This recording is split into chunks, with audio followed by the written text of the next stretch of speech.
Let's get peppy! Welcome to PEP 203. Damn it, I was going to call this PEP 202, but you know what? This is a whole new ball game. It's PEP 203. And what I have here for you is a very special treat. This is, it's kind of we're going to do a bit of bits and peepers. We're going to do a bit of interview, but the main thing is it's a full PEP length PEP with a pepper, but not just any pepper. This is Lara Buhagiar, who a number of you would know as one of our most valued commenters. This is the reason why Lara is here, because Lara has been commenting extremely intelligently for a long time. And in particular, she knows a bit about some of the stuff which I know not very much about. And so I thought it'd be a great idea to get her in here to talk about it. So for a start, hello, Lara. Hello. Chills to be able to respond to this. Whew. It's don't it's sledge very me. novel. Lara, tell us a little bit about yourself. Hello. So my name's Lara. I work for a research organization in climate science, although I would stress that I am not a climate scientist. Those are some very intelligent and well-educated people. I'm a data scientist. I primarily work with agriculture in the field of agriculture, so looking at sort of how climate change could impact agriculture in Australia.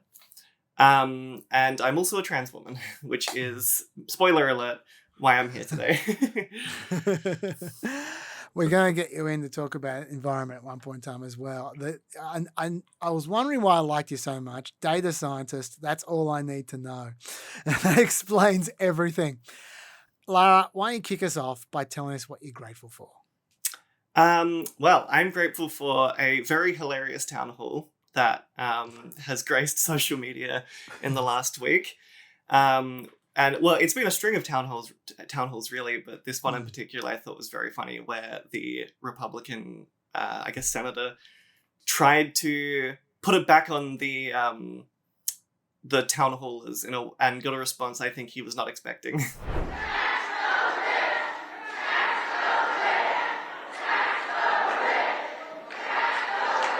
Okay, let's talk about this. So your proposal to solve this is to tax the rich. That is good value. I'm not sure that's the reaction that the poly was looking for there. That is very nice. I've got a bit of my own grateful. Now, I must admit, I was saving this for Dave, but you're a very special guest, Lara, so I'm going to give it to you. This is a grateful that just makes me very happy. It's a bit of a reminder of a simpler time when every single week we weren't talking about what authoritarian is, and we weren't talking about laws being broken, and we were just laughing at silly shit. And I got some top quality silly shit for you here, Lara. Allow me to quote a Truth Social post from Donald Trump, and then I'm going to show you the picture that he is talking about. The Truth Social post reads, "Nobody likes a bad picture or painting of themselves, but the one in Colorado in the state capital, put up by the governor along with all other presidents, was purposefully distorted to a level that even I perhaps have never seen before. The artist also did President Obama, and he looks wonderful. But the one on me is truly the worst. She must have lost her talent as she got older. In any event, I would much prefer not having a picture than having this one. But many people from Colorado have called and written to complain. In fact, they're actually angry about it. I'm speaking on their behalf to the radical left governor, Jared Polis, who is extremely weak on crime, in particular with respect to Trendaragua, which practically took over Aurora. Don't worry, we saved it to take it down. Jared should be ashamed of himself." Okay, you ready for the picture? Wow, he really likes to pontificate. He does. There's no such thing as a short truth. But there is such thing as a terrible portrait. Have a look at this. It's very stately. You don't think he should be upset about that? I think the issue with this one is that it's not orange enough. You think it's too flattering to him? Is that what you're suggesting? Well, maybe he's just used to his foundation really coming through. And they're not really playing up the drag elements of his look enough. I'll tell you what I think it looks like. It looks like one of those 17th or 18th century paintings of an animal. Like, like when The piercing like eyes. Yeah, when the British would show up at in Australia and someone would Banks would sketch a platypus or something, and it would look just a bit mangy. It's got a bit of that about it. Or when those old 12th century paintings where they paint a cat with human eyes. Yes. Anyway, it's good, clean fun, and I am grateful for that. Just for a change, just for a little bit of a break. But now it's time for Bits and Peepers. Bits and Peepers. Just a few quick ones before we get into the main game for this pod. I want to catch you guys up on a few things. We've been talking about the education department, potential cuts. Supposedly the executive order came to disband the Department of Education last week. The order was for Linda McMahon, the Education Secretary, to, quote, take all necessary steps to facilitate the closure of the Department of Education and return education authority to the states and local communities. She's also directed to ensure the effective and uninterrupted delivery of services, programs, and benefits on which Americans rely. What that means, who knows? We've said millions of times, you can't get rid of the entire agency without Congress because Congress passed it. You could reduce funding if Congress allowed you to. I mean, Congress have just given him this extremely flexible budget, so he may be able to mess with the funding. But he said he wants to keep all the programs and services going. So what's the money he's saving from this tiny department by winding it down slightly? Apparently, the Small Business Administration is going to take over all federal student loans, he says. Health and Human Services will take over special needs and nutrition programs. Is that legal without Congress passing a bill for funds to be redirected there? I don't know. Let's see how flexible that budget is. Honestly, this could mean absolutely nothing. Or it could mean slightly more than nothing, where he moves everything to other departments, but they all just keep on going. Or this could be DOGE style, where we're about to see the Thunderdome, and he's going to be incredibly unpopular as a result of it. I don't know. We'll find out, but I just wanted to let you know it's happened. This one is an interesting one. I spent quite a long time in the last PEP talking about executive orders involving law firms, because this got me quite worked up. Actually, it was PEP 201 where I was going on about this. Now, there was a third executive order against a law firm, which I don't even remember if I mentioned it in 201. I think I might have. It was against Paul, Weiss, Rifkind, Wharton, and Garrison. And it was because, those law firms, they don't go for short names. One of these call themselves PWRF, PWRWG. I don't know. Anyway, it was because of one of their lawyers, Mark Pomerantz. After he left the firm, he oversaw a Manhattan DA's office investigation into Trump. And it was a shocking executive order stopping current firm employees from entering federal property, like potential courthouses, for instance. They're a law firm. That would be a problem. Stopping them from entering any contracts with the government, making their clients declare relationships with a firm before potentially receiving any government contracts themselves. So that's effectively saying you can't have a government contract if you deal with this firm. It was likely illegal, but... do you have any thoughts about that executive order? I went on about it forever, but do you have any thoughts about the executive order, Lara, before I go on? I just think it's kind of comical how hateful Trump is that he needs to write executive orders just to call out people he doesn't like. Yeah. And he's so good. I mean, the thing is, there's no person on earth who's more willing and has more freedom to call people out if they want than Trump. I mean, he's the guy who produces these novel-length tweets Like, so why doesn't he just write a 4,000 word truth if he wants to have a go at them? But now you're right. It's the vengeance. You've handed the American government to a toddler in terms of emotional maturity, it feels. It does feel a little bit like that. But that third executive order, the update, the bit and PEPper, is that executive order is no more. It has been reversed and revoked. And the reason for that is because Trump has reached an agreement with the law firm. The law firm came to him looking for an agreement, and he gave it to them. Cowards. They have agreed. Just hold that thought. I'm going to ask you about exactly that. They have agreed not to pursue any diversity, equity, and inclusion policies, number one, which is the first thing Trump always asks people. Two, they've acknowledged the wrongdoing of their former lawyer, Mark Pomerantz, and agreed to contribute $40 million in pro bono legal services to several of the Trump administration's initiatives in return for Trump reversing the executive order. Now that is shocking in my view. Number one, Mark Pomerantz didn't do anything wrong by seeking a potential indictment against Trump when he believed Trump broke the law. And in fact, I believe Trump broke the law. And compelling someone to suggest otherwise, that wrongdoing has been done when it clearly hasn't been done, is exploiting your government power to bully those people and then forcing $40 million in free legal services in return for reversing an executive order. There's a word for that. It's extortion.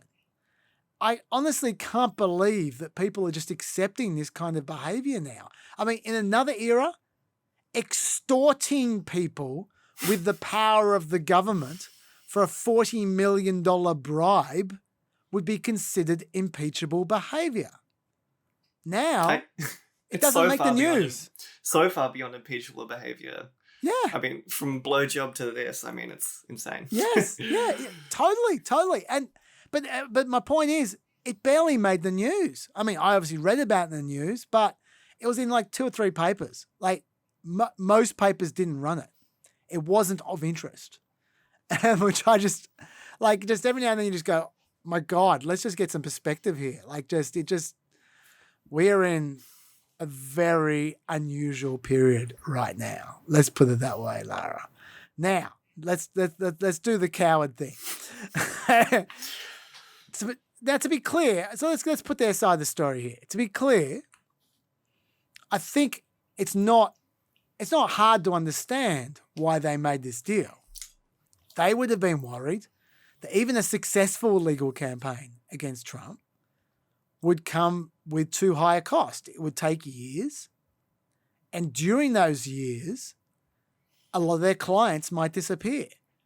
And it's okay for us to say, you can give up a few clients. You're a rich law firm. But they did $2.6 billion in revenue a year from companies like Goldman Sachs, Citibank, Blackstone, Apollo Global Management. Lose a couple of them, that puts a few $100 million in your budget. You go under if you're a law firm and you lose that much money. So, and those clients aren't necessarily easy to get back either once you've lost them. Also, given Trump's power and his willingness to abuse that power, the law firm, if they're not in his good side, even if they win the court case, no one would hire them anyway out of fear of what Trump would do to them.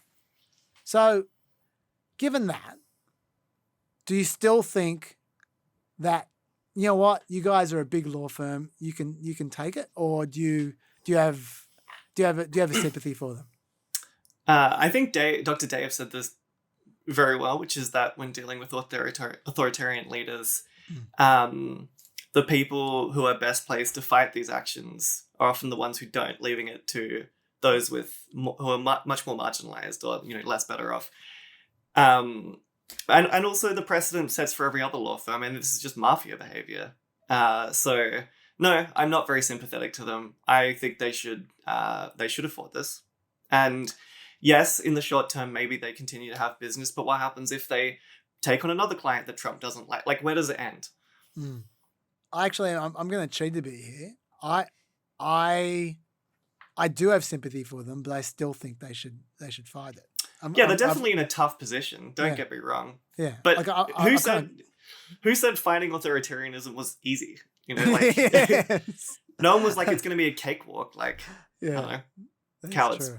Yeah. Look, if ever there's a law firm that can take it, this should be the one. They have a reputation for being liberal for a start, and so they're going to have some left wing support. They have a lot of money, as evidenced by $2.6 billion in revenue. And they're going to get an injunction. Like if they did challenge this, they would get an injunction because this is such an outrage. Perkins Coie have already got an injunction. By the way, thank you to all the peppers who pointed out to me that it's Perkins Coie, not Perkins Coie. Perkins Coie have already got an injunction. So there's no reason why this law firm couldn't get an injunction. But like I said, they'd probably still lose clients anyway. I mean, look, the bottom line is I feel like I'm sitting in the cheap seats telling them, yeah, you should take it. You should lose billions of dollars. Come on, go do it. Fight authoritarianism. But maybe if I was in their position, I'd do exactly the same thing. In fact, almost certainly many people who criticize them, if they were in their position, would do exactly the same thing. But we can acknowledge that they are in a terrible situation, like you say, at the same time, say what would have been really nice if they'd done it. And that would have been really nice if they'd fought it. Because you're right. There's already another executive order, Lara, just to prove your point. Like days after that, we get a fourth executive order called Preventing Abuses of the Legal System and the Federal Court. This one isn't directed at any particular law firm. This is directed at all of them. I'm going to read it to you. I hereby direct the Attorney General to hear ye, ringing the bell. Proclamation. Yeah, that's right. To seek sanctions against attorneys and law firms who engage in frivolous, unreasonable, and vexatious litigation against the United States or in matters before executive departments and agencies of the United States. It doesn't take much cynicism to interpret that as him saying, if you launch a lawsuit against me or my administration. I think it takes an extreme amount of optimism to see it any other way. Yes. I further direct the Attorney General and the Secretary of Homeland Security to prioritize enforcement of their respective regulations governing attorney conduct and discipline. So he's threatening the law firms and he's threatening the attorneys. If anyone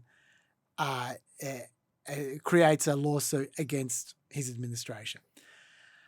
Direct threats now against any law firm that displeases him. And he's threatening more of these kinds of executive orders to them, just in case he was being too subtle until this point.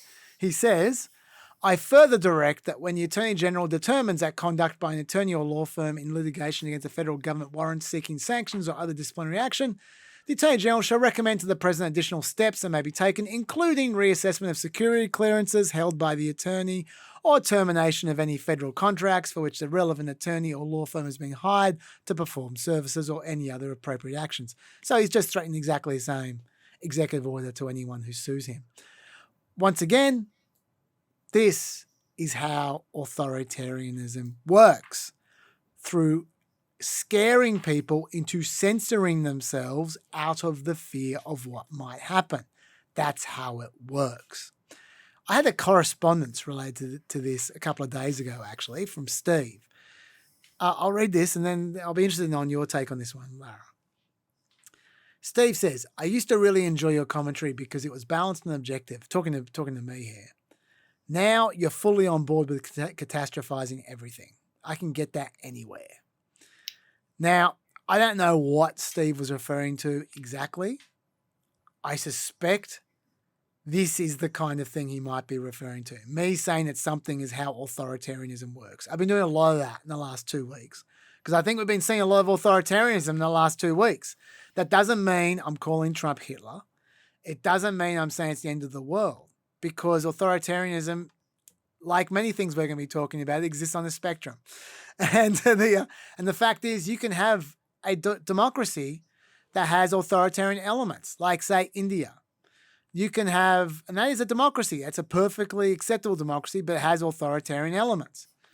Then you can have authoritarian societies with tiny little democratic elements, like, say, Hungary, which are still, strictly speaking, democracies, but they're very authoritarian democracies. And then you can have in between. And all I'm saying is America is rapidly in front of our eyes moving along that spectrum from a democracy with very little authoritarianism to a democracy with increasing amounts of authoritarianism, as far as I'm concerned. And I think, I'm sorry, I don't want to be partisan, but I do want to be accurate. In the last 6 weeks, that process has accelerated. It's just a fact. I did criticize some of the Biden administration decisions for authoritarianism in the last 4 years. And I copped some crap about it. But that's nothing compared to what we've been seeing weekly for the last 6 weeks. And it is accelerating. The last 2 weeks have been the worst. So I don't like reading that kind of feedback, but I think it's important to call out clearly what I think is clearly happening as it happens. Sometimes I go over the top. Sometimes you'll think I'm giving people the benefit of the doubt too much. Most of the peppers think that the latter. There was plenty of feedback this week about me being too soft on Elon Musk, even though I criticize him constantly. But I am conscious of both critiques, and I'm doing my best, and that's all I can do. What's your take? I'm not asking you to defend me here. I'm asking your take on this kind of concept. Yeah. I think that the risk of focusing on balance is you end up in balance for balance sake. And at a certain point, you end up just ignoring facts in front of you. And you talked about how you criticize Biden for certain actions. I mean, Biden did things that one could argue were authoritarian. But what Trump's clearly doing is authoritarianism. It's a culture, it's like a systemic attack on the systems in place in America. And I think that, I don't think it's alarmist. It's alarming that it's happening, but I don't think it's alarmist to call it that. Yeah, no, I think the distinction between authoritarian and authoritarianism, I think, is a good one. That's why you're here. Thank you, Lara. Thanks. LNG update. Talking about Biden, and this is, I did not put it. This is just a coincidence. It's not like, oh, square up. But you remember the LNG pause back in January 2024. In fact, the reason why this is here, I'll just tell you right now, is because I'm talking to you, and you got some knowledge about climate that I don't have. So I'm interested in your views. You remember the LNG pause back in 2024, January 2024? I talked about this at length. Biden put a pause on new contracts to export LNG, that's liquid natural gas, liquefied natural gas, while they were reevaluating if increased exports are in the public interest, i.e. they'd be focusing on researching the whether extra LNG exports would have an impact on local prices and carbon emissions. Now, at the time, I said this isn't going to make any difference at all to exports because the current exports will keep on going. This is and also the next few years of exports have already been sold. They've already been sorted out. They're not going away. This would affect 5 years' time, 10 years' time, if it kept going for 5 or 10 years. But it's not going to go for 5 or 10 years because there'll be a new president because Biden will be dead by then.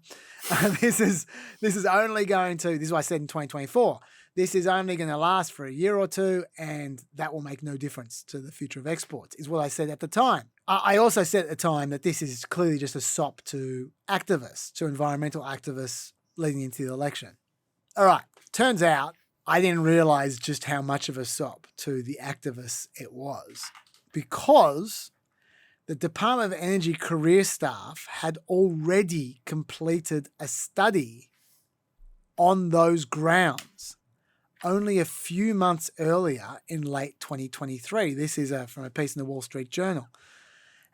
A draft of that study that the Wall Street Journal obtained, according to them, I haven't seen it, showed LNG exports would have negligible effects on domestic prices and would modestly reduce global greenhouse gas emissions because American LNG exports would displace coal in power production and gas exports from other countries like Russia. So at worst, it's neutral, and at best, it reduces a little bit because it's replacing coal.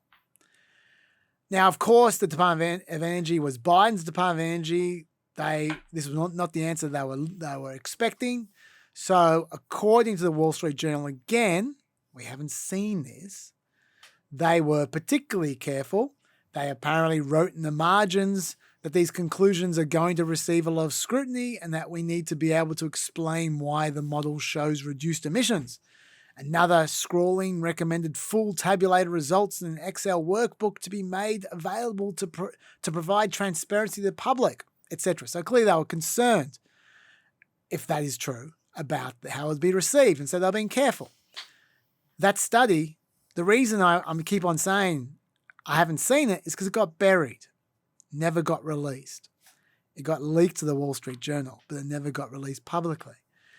They then instituted their pause, and in December 2024, the Department of Energy released a new study showing that, quote, unfettered LNG exports would increase global emissions and domestic gas prices. Unfettered is probably doing a lot of lifting there. So it appears that Biden's Department of Energy was politicizing their climate research, and the LNG pause was even more brazenly political than we thought, which sucks a bit.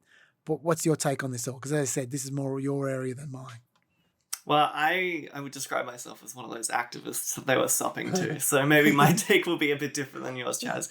Look, I'm not going to say that the study was wrong. I think there is a lot of ongoing research about the underestimation of the emissions from gas because of the way it's transported through pipelines and stored. There's a potential for a lot of leakage. So I don't think we're 100% on how we estimate gas emissions. That's just as one point. And as another, you're saying that this pause was for, years to come. Climate change is real. And if anyone is pausing the podcast and walking out of the room shaking their head at that point, then I'm sorry, but that's my stance. And it's pretty serious. And I think that if we're at a point where by 2050 we're still exporting large amounts of liquefied natural gas, it's not a good thing. That's bad. And so I don't know what the assumptions of this report are. I mean, maybe there's an assumption that Russia's just going to continue exporting coal for however many decades. And if that's the assumption, then yes, one could make the argument that we continue exporting gas, we will reduce the emissions by blah, blah, blah. But, there's also an assumption there that, the European countries won't have moved to renewables in that time period. Or, I don't know, there's so many factors that go into these sort of long-term estimations that I think we can't say for certain off of one study. Climate science is a bazillion studies that we put together to try and make guesses at what the future will look like. And even in our climate models, we try and incorporate political decisions and, sort of potential political environments into those models to have some sort of prediction of what the environment will look like in decades to come. So maybe this report, I'm sure this report has some scientific validity, but I guess all I would say to that is that the thing I find most important is not domestic gas prices in the US. It's that we have a climate or an environment that we can live in. So yeah, that's my view at least. Yeah, I get. Yeah, so I suppose your point is that you can have an honest, competent review that is based on all kinds of assumptions. And if we don't know what those assumptions are, we can't evaluate the review. I think if anything, this sort of report would be buried more because they don't want it to be a flashpoint for Republicans than the activist base, I guess. That's my instinct. Fair enough. And I should also say that you can simultaneously be cross at a political party making political decisions while at the same time not blow the actual conclusions of the study out of perspective. Yeah. Fair enough. Okay, let's go to DOGE, mainly because I just want to play Smell the Musk again. Smell the musk. Thank you. Every single ad. I told you last week about the US Institute for Peace. We had a correspondence about this, which I can't find right now, but they requested I talk about one particular part of it. I talked about how the government basically tricked the police into throwing out the current staff and replacing them with DOGE people. What I hadn't read at that point was that DOGE brought their own security contractors as well, Intercom. They used to be the security contractors for USIP, but apparently the USIP cancelled the USIP contract a short time earlier because they were worried that DOGE might try to suborn Intercom. USIP revoked all of Intercom's swipe badges, but they still had one physical key to the building, Intercom. That's all you need. And I've read this article. Yeah. Well, well, just to catch everyone else up, the Talking Points memo. This is a Talking Points memo article. They reported that USIP head of security Colin O'Brien said the vice president of Intercom told him DOGE threatened to cancel every federal contract Intercom held if they did not come to the USIP building and let DOGE inside. And of course, DOGE could do that super easily without any review or accountability because of the way the government's run at the moment. Now, like I said, I hadn't read that at the time. Someone was asking why I didn't mention it. I hadn't read that at the time. There was an additional point too in that article. They said that the first thing they went for when they entered was the gun safe. There you go. There you go. Now, I should just say, I'm slightly uneasy about this article because it's third-hand info. It's someone saying something to someone who says something to someone. And whenever we start getting to that kind of territory, it becomes more of a children's game than a news article, I feel. But it's an interesting story. So I'll just pass it on while noting that it is third-hand info. So I wouldn't necessarily take it to the bank, but might be true. And if it's true, of course, it's a massive abuse of power. Yet another one. I mean, this is, it's Elon bringing a private army into a government office to take over the building. Yes. Which in any other country would be called a coup. And a different branch of government as well. Not even the branch of government that he works for. I'm sorry, Steve, to maybe use some alarmist terms there, such as coup. That's okay. I think Steve doesn't mind if you're like that. He minds if I'm like that. So, so I think you got freedom, Lara. You're okay. Now, as for while we're running sick on this, USAID as well. A couple of things. First of all, Melina and I spoke about USAID at length, and once again, here's another. I was just looking for it now. Another correspondence, which I don't have the name of the person for. I just remember this off the top of my head. I made a mental note to mention this. They made the point that neither Melina nor I really hit home last week that USAID isn't doing this for charity. The reason why USAID is trying to stop diseases is not because they're great guys. It's because they're trying to keep diseases away from America.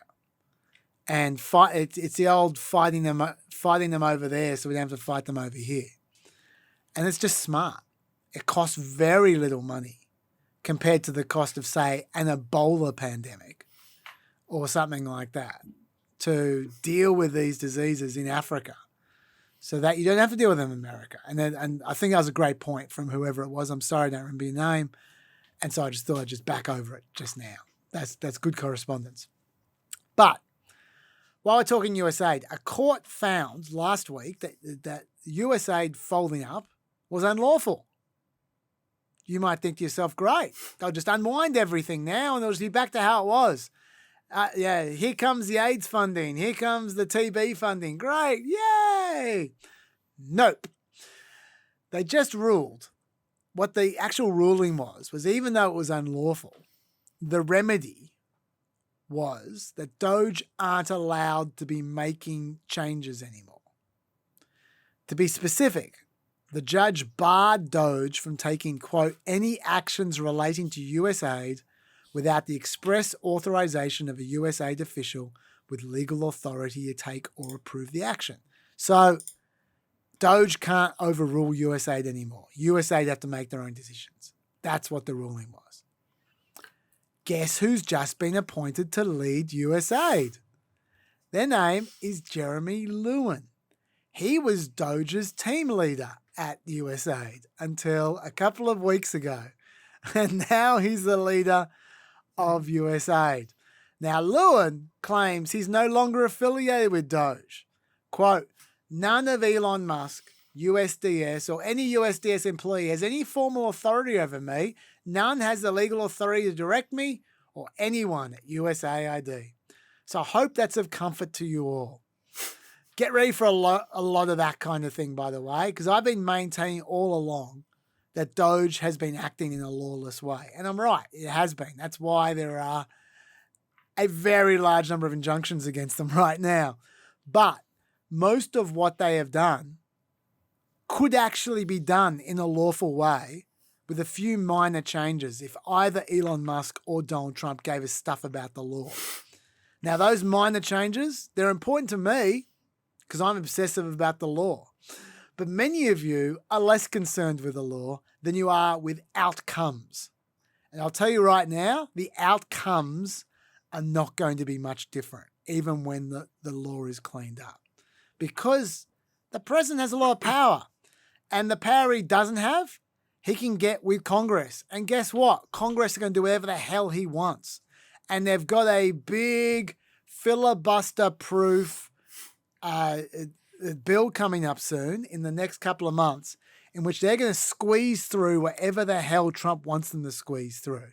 So they're going to get most of what he needs for all his dreams to come true with his rationalizations of the federal government. So just get ready for that. It's not like, no matter how many cases they win, it's going to be like the Jeremy Lewin situation. Get ready for it. But I just wanted to bring you up to date with what's going on there, with the law at least, with USAID. Now, look, do you have anything to say about any Musk stuff or USAID stuff or anything like that, Lara?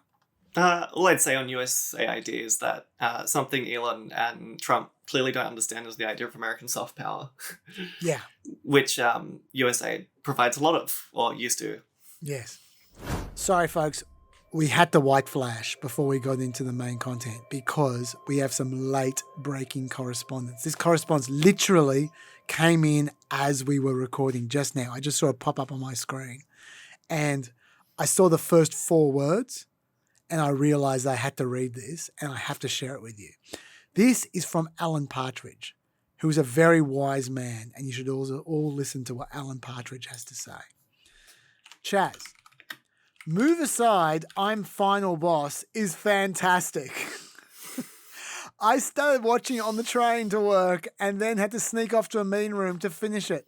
I oddly found myself completely drawn into the wafer-thin plotline. Yes, Alan. Yes, you are right. Everyone should watch Move Aside, I'm the Final Boss. If you don't know what I'm talking about, it was in PEP 202. Go back to that. Look at the homework. Click on the link and get ready for the best 90 minutes of your life. Move Aside, I'm the Final Boss. I'm the Final Boss. Brought to you by PEP. This is our first sponsorship. They haven't paid us any money. This is a free sponsorship. But I don't need money from them. They've paid me in life quality. In the 90 minutes I spent watching that terrible, terrible movie or collection of interstitials, the movie length collection of interstitials, my life improved markedly and it's worth its weight in sponsorship. So yeah, go watch it. Now, back to the real content. Lara, first, I'd like to... Lara, have you watched Move Aside, I'm the Final Boss? No, I haven't, no. Sorry. And also, you really got me good with that because I thought that correspondence was relevant to what we just been talking about. And no. I Googled Alan Partridge only to discover that that's a TV character. So yes. I've been pranked. Yeah, no, I knew exactly who I don't normally read last names. If I read a last name from the correspondence, you know it's not a real last name. I see. So I can presume that that's not the real Alan Partridge. If your name actually is Alan Partridge, I'm sorry, but dude, if you're going to contact me and you're going to call yourself Alan Partridge, I'm going to assume that you're referring to the British Alan comedian. Partridge, brackets real. Yes. Anyway, let's get into the main body of this podcast because we have a lot to talk about. First, Lara, I'd like to talk to you broadly about trans issues in America because I've sounded off a lot about this and you have often commented extremely intelligently in the comments at length and you've sent me emails that have been even longer and they've always been way better than anything I said, which is why I want to ask you on camera. It feels to me like a few years ago, there was a certain degree of social acceptance of trans people in America, generally speaking. Obviously, social conservatives greatly disagreed. There were plenty of accusations of woke overreach at the time. But there were some issues. There were also, actually, look, there were some issues which the majority of Americans were consistently against. In particular, the trans women playing women's sports always has polled badly, always. But it felt like trans people were on the same glide path that gay people had been on 20 years earlier towards gradual mainstream acceptance. That's what it felt like to me 2 or 3 years ago. Mm. And then 2024 happened and everything seemed to change. Conservatives seemed to become much more vocal and aggressive and hostile in their rejection of trans people entirely. General polling seemed to move against trans people across the board. I can give you numbers to illustrate what I'm talking about. This is the general case here. Let's just talk the general people, then we'll move to the MAGA edge. General people first. Pew, if you compare Pew in 2022 to 2025, requiring trans athletes to compete on teams that match their sex at birth has moved from 58% to 66%. Making it illegal for healthcare professionals to provide minors with medical care for a gender transition has moved from 46% to 56%. Requiring trans people to use public bathrooms that match their sex at birth has moved from 41% to 49%. Making it illegal for public school districts to teach about gender identity in elementary schools has gone from 41% to 47%. Protecting trans people from discrimination in jobs, housing, and public spaces, such as restaurants and stores, has dropped from 64% to 56%. Requiring health insurance companies to cover medical care for gender transitions has fallen from 27% to 22%. In all of those polls I just told you, Democrats moved in the same direction. So it's not just Republicans bringing the average numbers down. Democrats, independents also moved in the same direction as Republicans. In a January New York Times poll this year, 49% of respondents agreed that society has gone too far to accommodate trans people. 21% said we hadn't gone far enough. So that's just polling for you, right? Mm. So I just said a lot. I want your take on a lot of this. First of all, do you agree? Did you get the same feeling I had 3 years ago that, at least in America and potentially in Australia, that we're on a glide path towards trans acceptance? And number two, do you feel like that's changed? It's definitely changed. I don't know if 3 years ago was the inflection point. I think we've been seeing the writing on the wall as a community for a number of years, and we've been saying, like, look, especially like people like the Democrats as a party, you need to come up with a consistent message, get some message discipline, and fight this. Otherwise, the entire issue, the grounds of the issue, the premise of the issue, like all of the way we discuss the issue, it's completely framed nowadays by Republicans. Like, when questions about trans issues come up, it's a question that a Republican asks. Like, even Democrats now, when they discuss this, they use the language that Republicans use. I mean, phrases like biological woman is a phrase that existed on the internet fringes of, online turfs in Britain like 7 years ago. And now it's a commonplace phrase that's kind of used across the board. And I think that, yes, we've definitely, it's got worse. Like, yes, we definitely have seen it get worse. But I think I don't think we were all here 3 years ago being like, oh, everything's fine. When did you think things turned? I think that I don't know if I would give an exact year, but it's definitely sometime in the last like 4 to 5 years. There's been, I don't know if I would say there was like a day where I was like, oh, things are getting worse now, but you could feel the sort of the trajectory shifting over this last, honestly, like 10 years. Yeah. And I mean, you maybe have more questions, so we can circle back around to that. But I have thoughts on this. Yeah. Okay. All right. So why do you think this is? Do you think it's entirely about just framing? I think that, I mean, this is something Dr. Dave's talked about, and I broadly agree with him on this point when it comes to this, is that the Christian right, especially in America, see cultural issues as like a war. And I think that gay marriage or marriage equality in 2015, I think was a point where the Christian right really went like, oh, we got to dig in and we need to like really fight these things.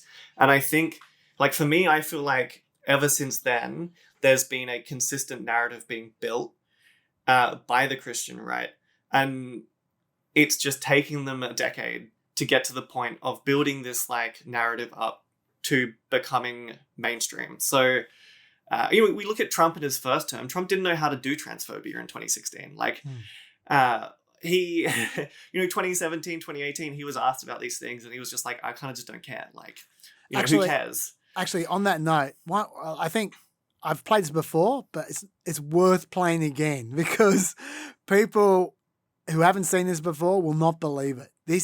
I want to play Trump being asked about Caitlyn Jenner using the bathroom, and in fact, just trans people in general using the bathroom of their choosing.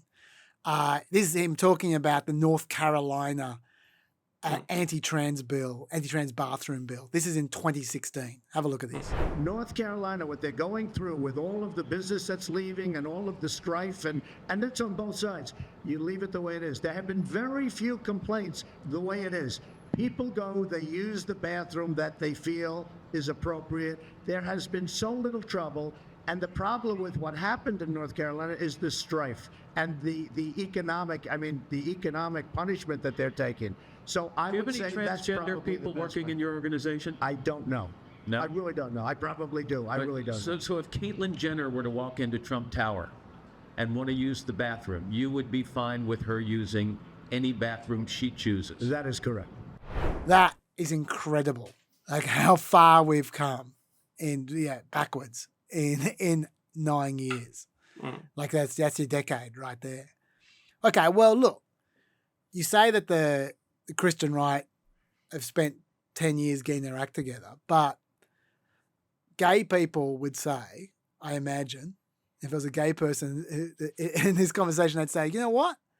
I reckon the Christian right were pretty good at hating us back in the day. Totally. I fully agree. Yeah, but acceptance of gay people moved in one direction. It started slowly and then it sped up.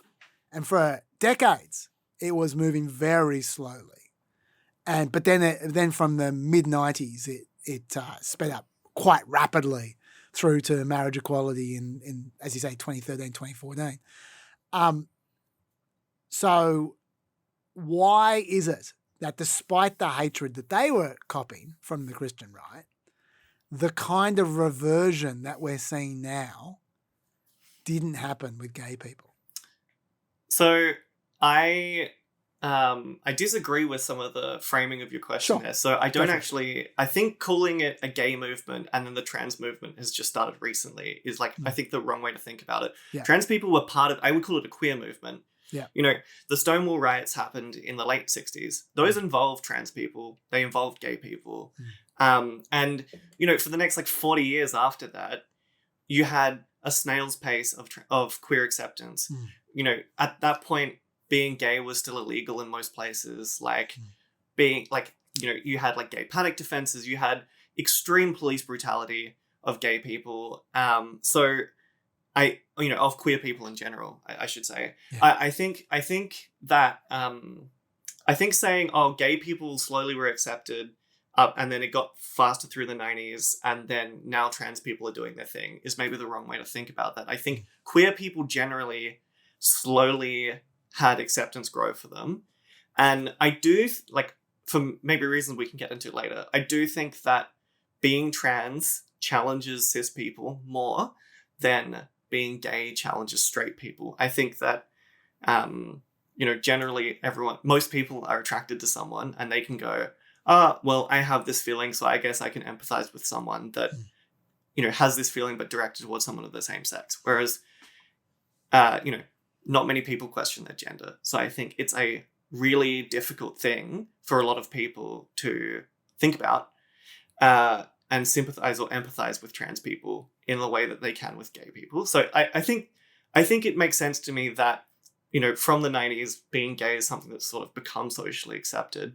In terms of your question about this reversion, I think that we can't also, it's not like America is the same America it was in 2008. And it's just that we hate trans people now. I mean, women's rights are going backwards. The rights of immigrants are going backwards. The whole country is becoming, more authoritarian.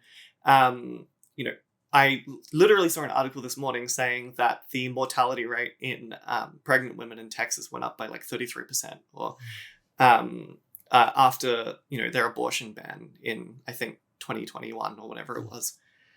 So I think that the right wing of America is just broadly gaining more power and has been gaining more cultural power, I guess, in the last few years. And I guess back to the idea of a culture war is a battlefront. I think that people on the Christian right want to come after gay people still. I mean, even Alito only last year released a memo criticizing the Obergefell ruling. So it's not like they're oh, gay people are accepted, cool, let's move on. Let's just hate trans people now. I think that's just that trans people's acceptance or the culture around trans people entering society is newer. And so I think that in this analogy of a battlefront, they need to deal with us first before they could deal with gay people, because that would be incredibly unpopular. And I think that the reason it's taken them 10 years to get here with trans people is that they are aware of the fact that a lot of their politics is unpopular.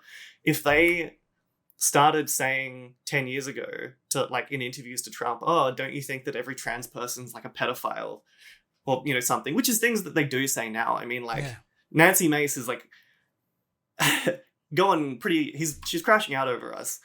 And, if they started there 10 years ago, everyone would have just been you're crazy. What are you talking about? So I think that they were very intelligent about picking sort of common sense issues that the everyman would look at and go yeah, that makes sense to me if you don't really address it. Trans women in sport is a really good example of this.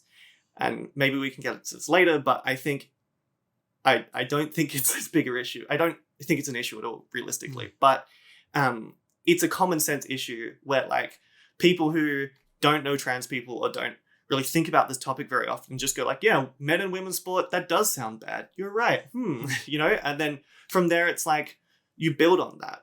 Oh, trans women in sport. Okay, bathrooms. And then, oh, they're transing your kids. And then suddenly we're in this insane state of affairs we are now. But I don't think they could have started there.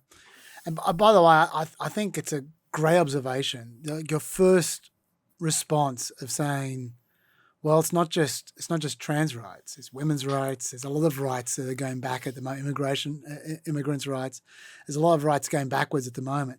Is a good observation. And I think it is something that I'm not sure is fully, that people fully accept that these things don't necessarily go in a straight line. I mean, I'm old enough now to have lived through, seen exactly this, which was that when I was, I'm spending my nights when I edit, when Lockie edits the podcast, educating him about old people's music, and I've been showing him recently, much to his surprise, the fact that when I was at uni in the mid-90s, women had way more equality in music. Like there were dime a dozen female guitarists and female bands, rock bands and stuff like that. There were millions of them. And it wasn't like, oh, here's a chick playing guitar. Yeah, go girl. It wasn't like that. It was just, oh, here's another band. Oh, and the guitarist happens to be a woman. Like there was just, in that kind of grunge era, there was just a lot of equality, like sexual equality in music. And that seemed to disappear when the Spice Girls popped up. Like it just, like it kind of like ironically girl power and stuff. Like it became very sexualized in the very late 90s and early noughts. And by the time you get to the early noughts and you got Britney Spears and stuff, it was all just midriffs and women became essentially sex objects in music around the 2000 period. And it just disappeared. And just over a period of about 4 or 5 years, it just progressively disappeared. And then ever since then, we've been coming back gradually. But we still haven't gotten to the point we were in the mid-90s. And if anyone can test me on that, I'm happy just to name a whole bunch of bands. But you can start with 4 Non-Blondes. But I can name a whole bunch of Veruca Salt. I can keep on going. This stuff does disappear sometimes.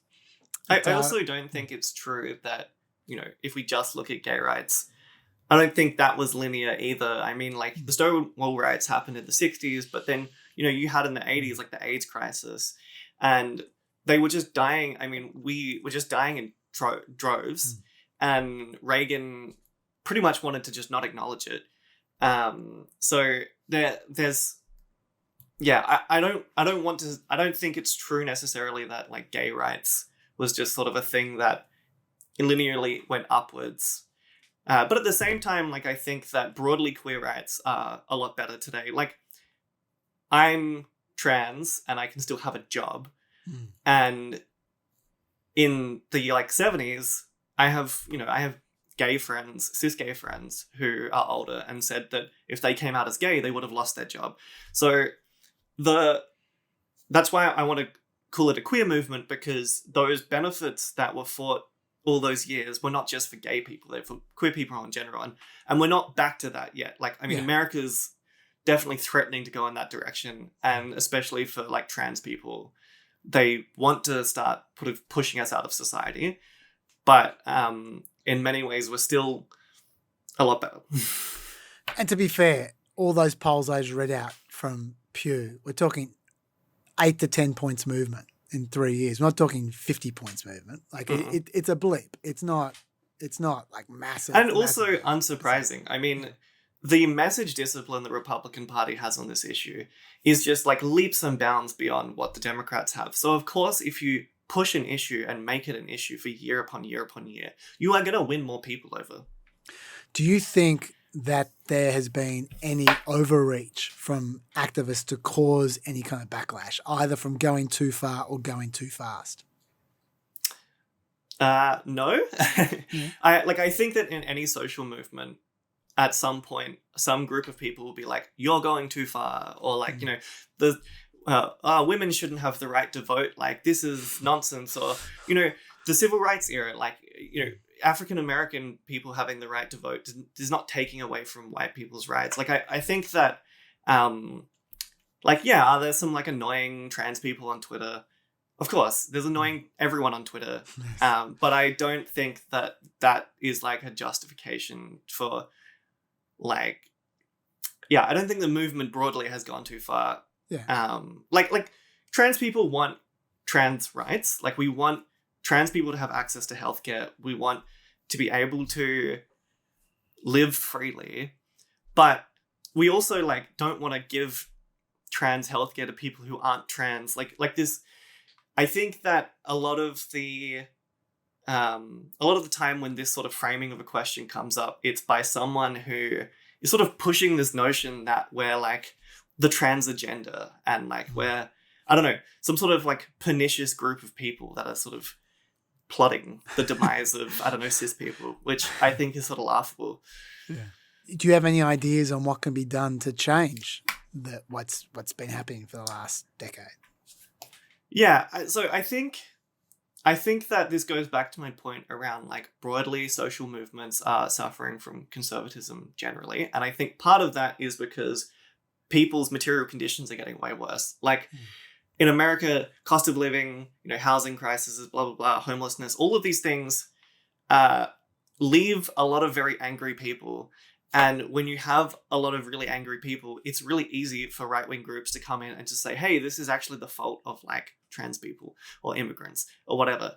So in some ways, like, I think the actual solution for like Democrats, if they actually ever had policy on these sort of things, would be to actually do good economic policies, talk about those good economic policies, make the lives of people every day better. And then, and I'm not saying don't engage with trans issues.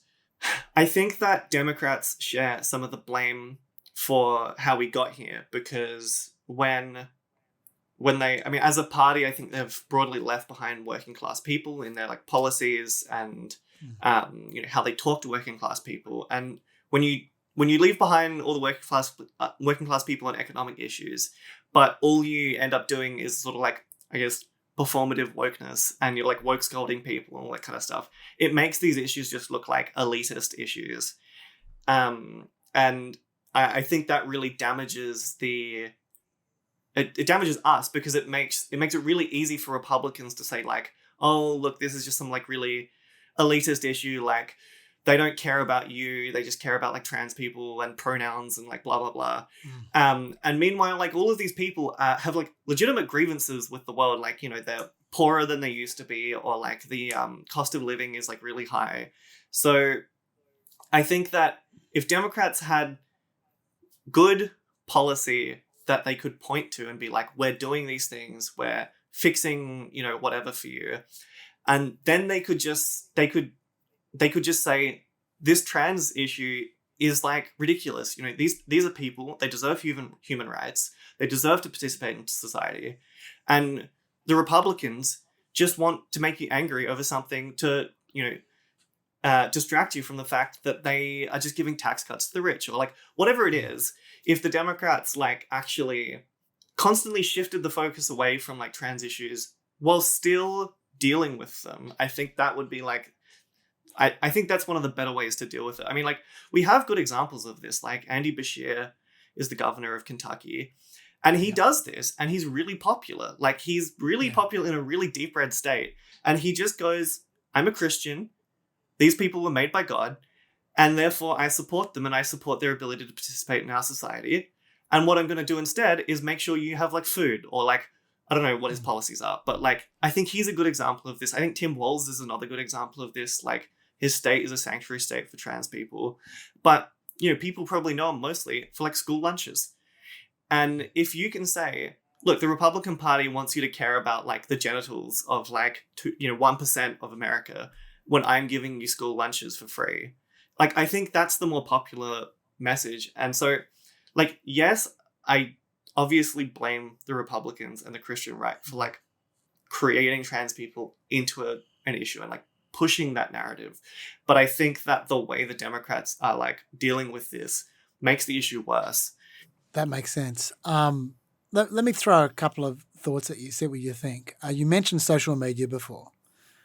I wonder whether the extreme edges of social activism might be having at least a marginal impact, because they've never been louder. I'm not just talking about trans people here. I'm talking about all forms of activism, right? They've never been louder than they are right now on social media. They used to be ignored. Like 30 years ago, some raving, screaming person, you just go a crazy person, you just move on. But now they can genuinely make an impact. And they know they can make an impact. So that makes them even louder because it only takes 20 or 30 people to flood someone's replies to really make that person feel inundated. And I would point to language enforcement online as an example of that being an issue. Now, once again, this is not just a trans thing. This happens in a lot of different fields. But but some of the activists are trans activists, and and I point to the classic one is birthing people for mothers. Latinx is another one that people like to go on about. People with uteruses. I mean, you've heard them all, I'm sure. Sure. These are the kinds of things I suspect that most trans people don't give a shit about, but that the very few people who do care about that kind of thing are much louder than everyone else. And they're certainly louder than extreme activists would have been in the 90s. And I think they get in people's faces more and they piss people off. Now, I'm not saying that's the whole reason for this. It's certainly not. But I wonder if that's part of the problem. Do you have any thoughts on that? Yeah, I mean, so those specific examples you brought up, I actually think it's funny because to me, those are in the same way that I see like things like critical race theory, where that was like a niche subtopic of a law degree at like third year. And, you know, that was not like DEI woke activists found critical race theory and were like, yeah, let's put this in preschool. That was right-wing activists finding that and then blowing it out of proportion. And that's how I view these issues. I think birthing people was like a thing that was probably in like a medical handbook somewhere, or like had been changed as like a best practice for a hospital. Because, you know, if you have trans men in a hospital and you walk into a room and it's like, I need to see all the women in this room, they're probably not going to respond. But if you say like, I need to see people who can, you know, birthing people, or like, people with a cervix, or any of these number of examples, like it's just useful. It's useful language. And I think those issues, well, I don't think they're like really discussed anymore. So I question the cultural impact that those arguments have had outside of Twitter.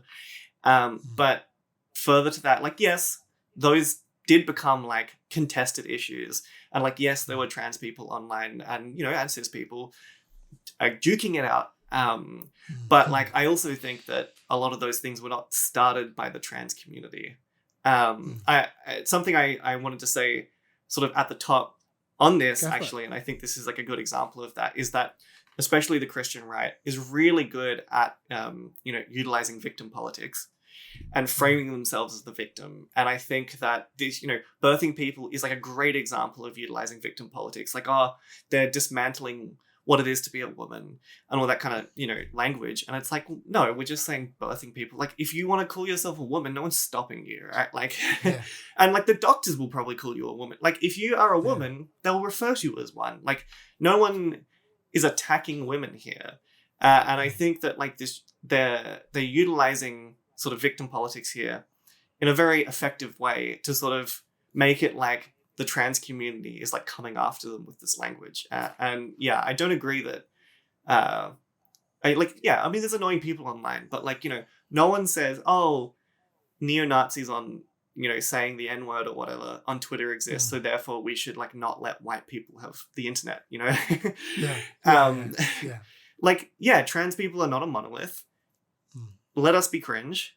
Let us like say insane things online because like we're just people, you know?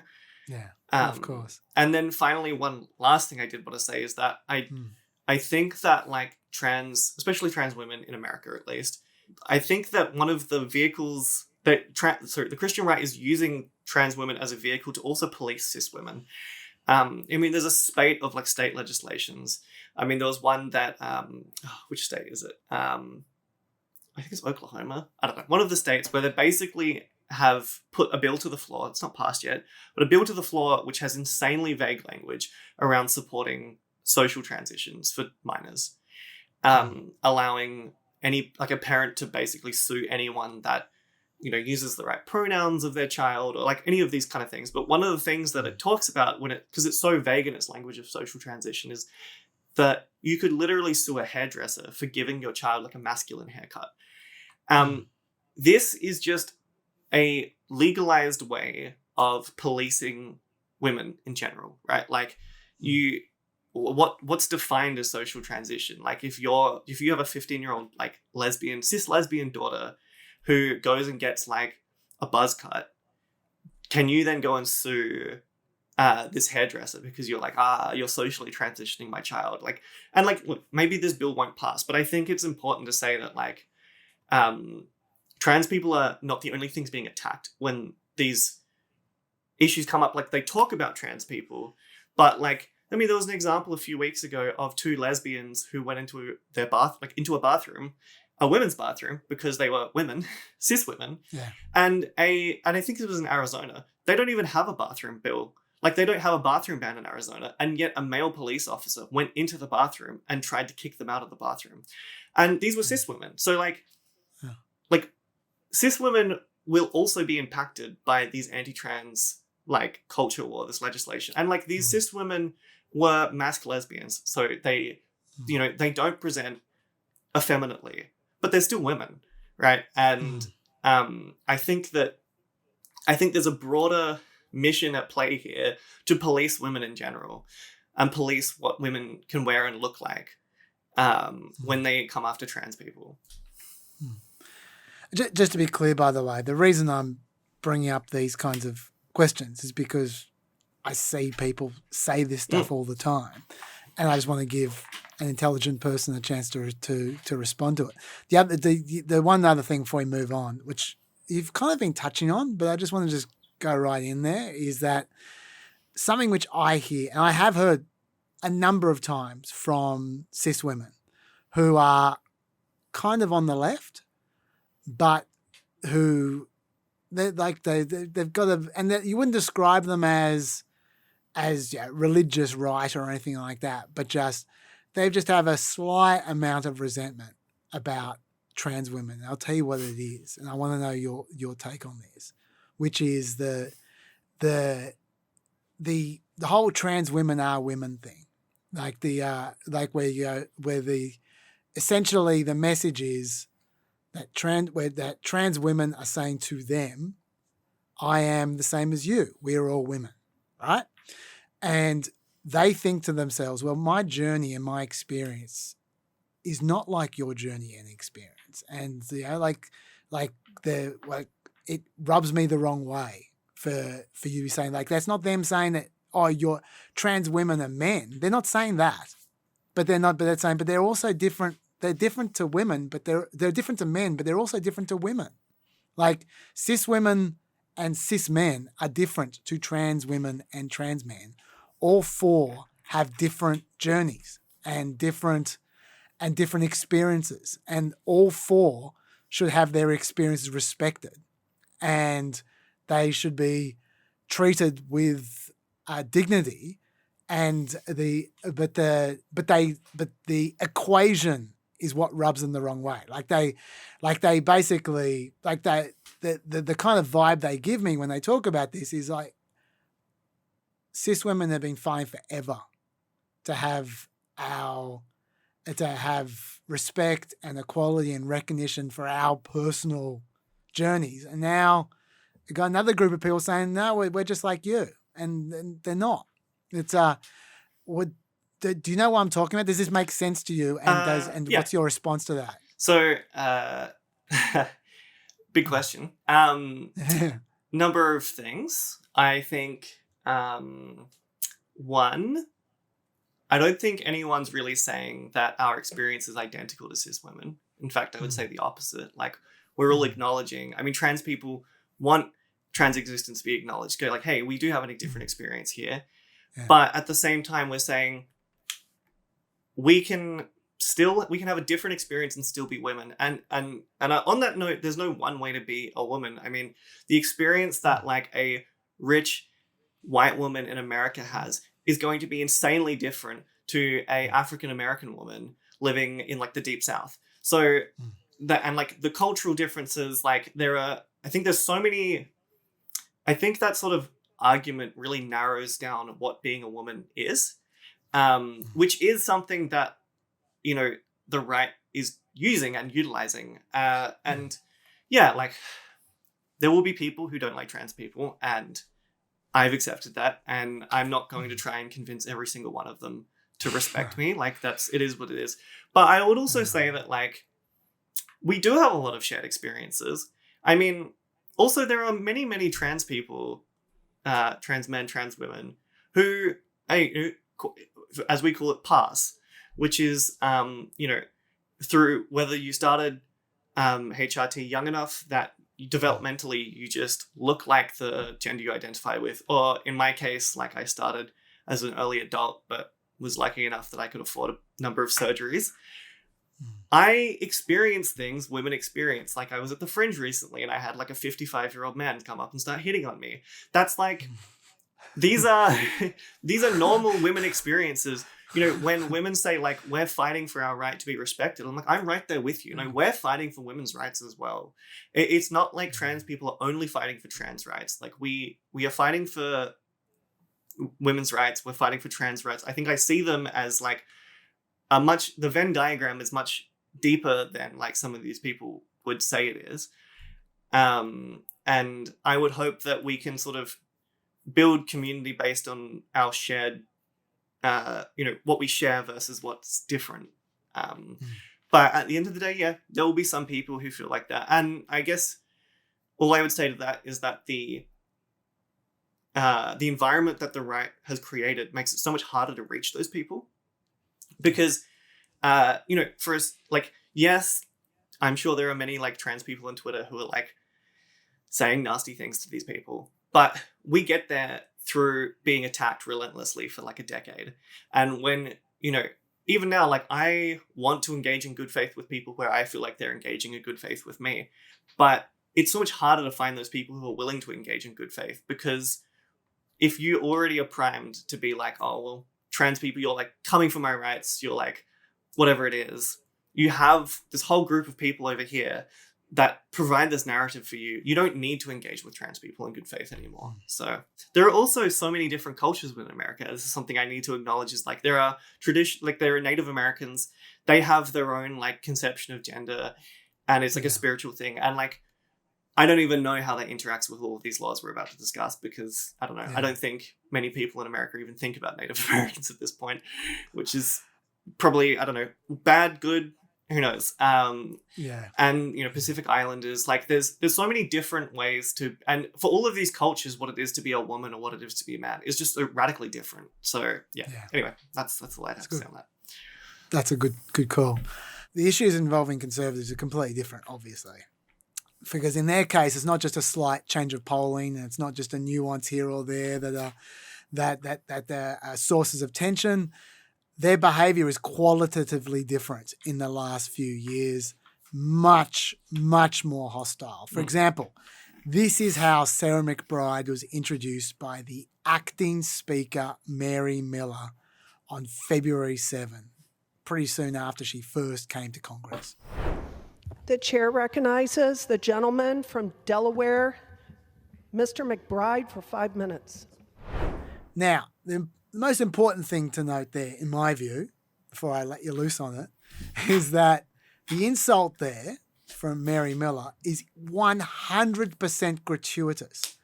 She easily could have said, I now call Representative McBride from Delaware, and just remain gender neutral. She didn't need to go there. No one was forcing her to acknowledge that Sarah McBride is a woman. No one was forcing her. If she's got some problem with trans people, no one was forcing her to bend the knee and to give up on all that she believes. She could have just been polite and just stayed gender neutral. And both Sarah McBride and Mary Miller would have been happy through that situation. But no, she wanted to make something of it, because she then went and tweeted that clip out with a caption. Today on the House floor, I refuse to deny biological reality. President Trump restored biological truth in the federal government. I refuse to perpetuate the lie that gender is open to our interpretation. It is not. So she was super proud of the stand that she took by beating up on Sarah McBride, who, it's worth noting, never like I know we're saying about like the fiction of pushing hard and stuff, like to the extent that exists, Sarah McBride is not that. Sarah McBride goes out of her way to be as non-confrontational as she possibly can, just do her job, keep her nose clean, get her head down, and does the work for her constituents. That's the way she plays it.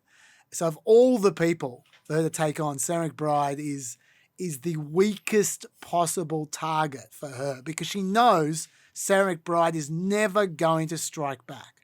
Sarah McBride is just going to take it because that's the way she plays these things. So my question to you is, first of all, what's your reaction to that kind of thing?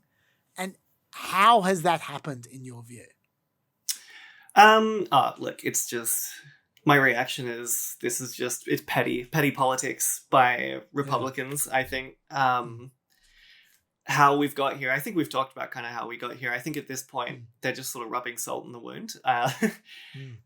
They have control of, all of the houses, all 3 houses of government, and know that they can kind of just mostly get away with what they want. And at this point, I feel like they're just doing a parade lap. But why? I know you're not one of these people, so it might be hard for you to get in their head. But my question is, how is it suddenly okay to be acting like an 8-year-old bully? Like that's not adult behavior. That's like, this is an adult who's not acting like an adult. So it's one thing for them to be doing a lap of honor like an adult, but they're doing a lap of honor like literally a primary school bully. How is that acceptable? Like where's that come from? Because that did not exist 10 years ago in any context. So I just don't know where this has come from. Do you have any theories? I mean, you might not.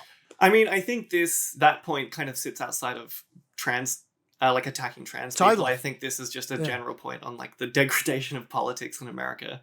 My opinion is that the Republican Party has been sort of doing this for a while, and especially Trump. Like, obviously Trump is like the classic for this, but I think that this is an erosion. Like over time, what becomes the thing that is most extreme moves. And I guess I would have liked to have seen the Democrats sort of come down on these things harder earlier, because if you don't, this is where you end up, in my opinion. That's a good segue to the next clip because we've got another example of this, and this time the Democrat did come down hard, and we can see the results. So let's talk about this. Well, first of all, before I play the clip, there's one other thing I should say about the last one, which was the clerk corrected Mary Miller in the official transcript. She corrected the genders, and like it's written down as gentlewoman, and it's Sarah, Mrs. McBride. And Marjorie Taylor Greene was furious about that. She tweeted out, "The clerk of the House changed Mary Miller's words in the record. This is absolutely unacceptable.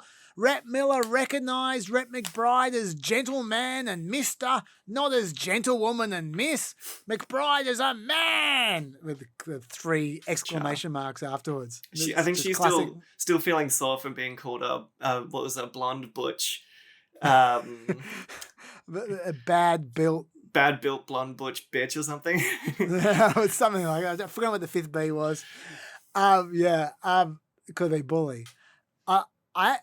Actually, my personal view, I agree with Marjorie Taylor Greene that they shouldn't have changed her words. I think she should go down in history as being a bigot. But what do you think? His words? Are we talking about We're talking about Mary Miller's words. Oh, Mary Miller. Yeah. I mean, I guess like how it's recorded. I don't know. I don't really have an opinion on this. I don't think it matters too much. That's okay. That's fair enough. That's fair. No one's looking at it. That's true. But let's get this clip up, which I was foreshadowing about when the Democrats fought back. Because this was a few weeks ago in a House Foreign Affairs subcommittee. The chair you're about to see or hear is Representative Keith Self introducing once again Sarah McBride. And then the next person you're going to hear after that, the angry person, is Sarah McBride's colleague, a Democrat. I now recognize the representative from Delaware, Mr. McBride. Thank you, Madam Chair.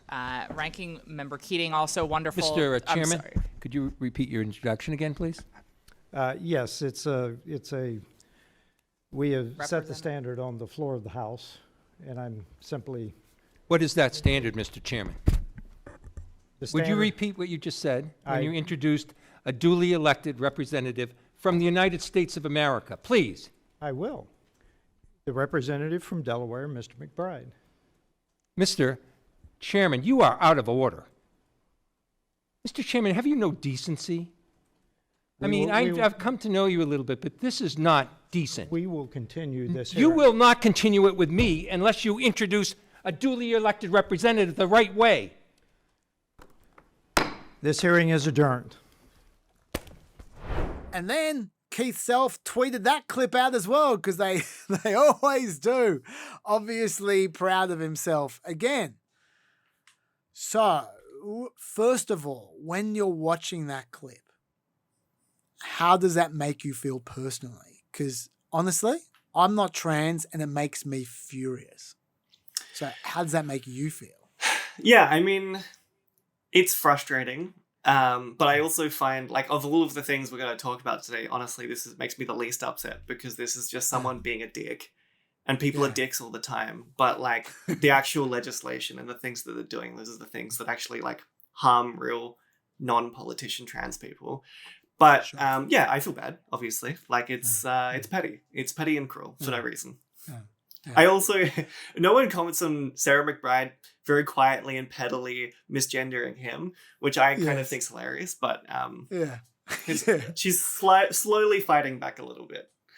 Yeah, I'm gonna get to that, because there have been a couple of times now where she's just put a little finger back, just a little finger. What should a Democrat rep do in that situation? Because he's trying to stick up for Sarah, like you said he should, and that's nice.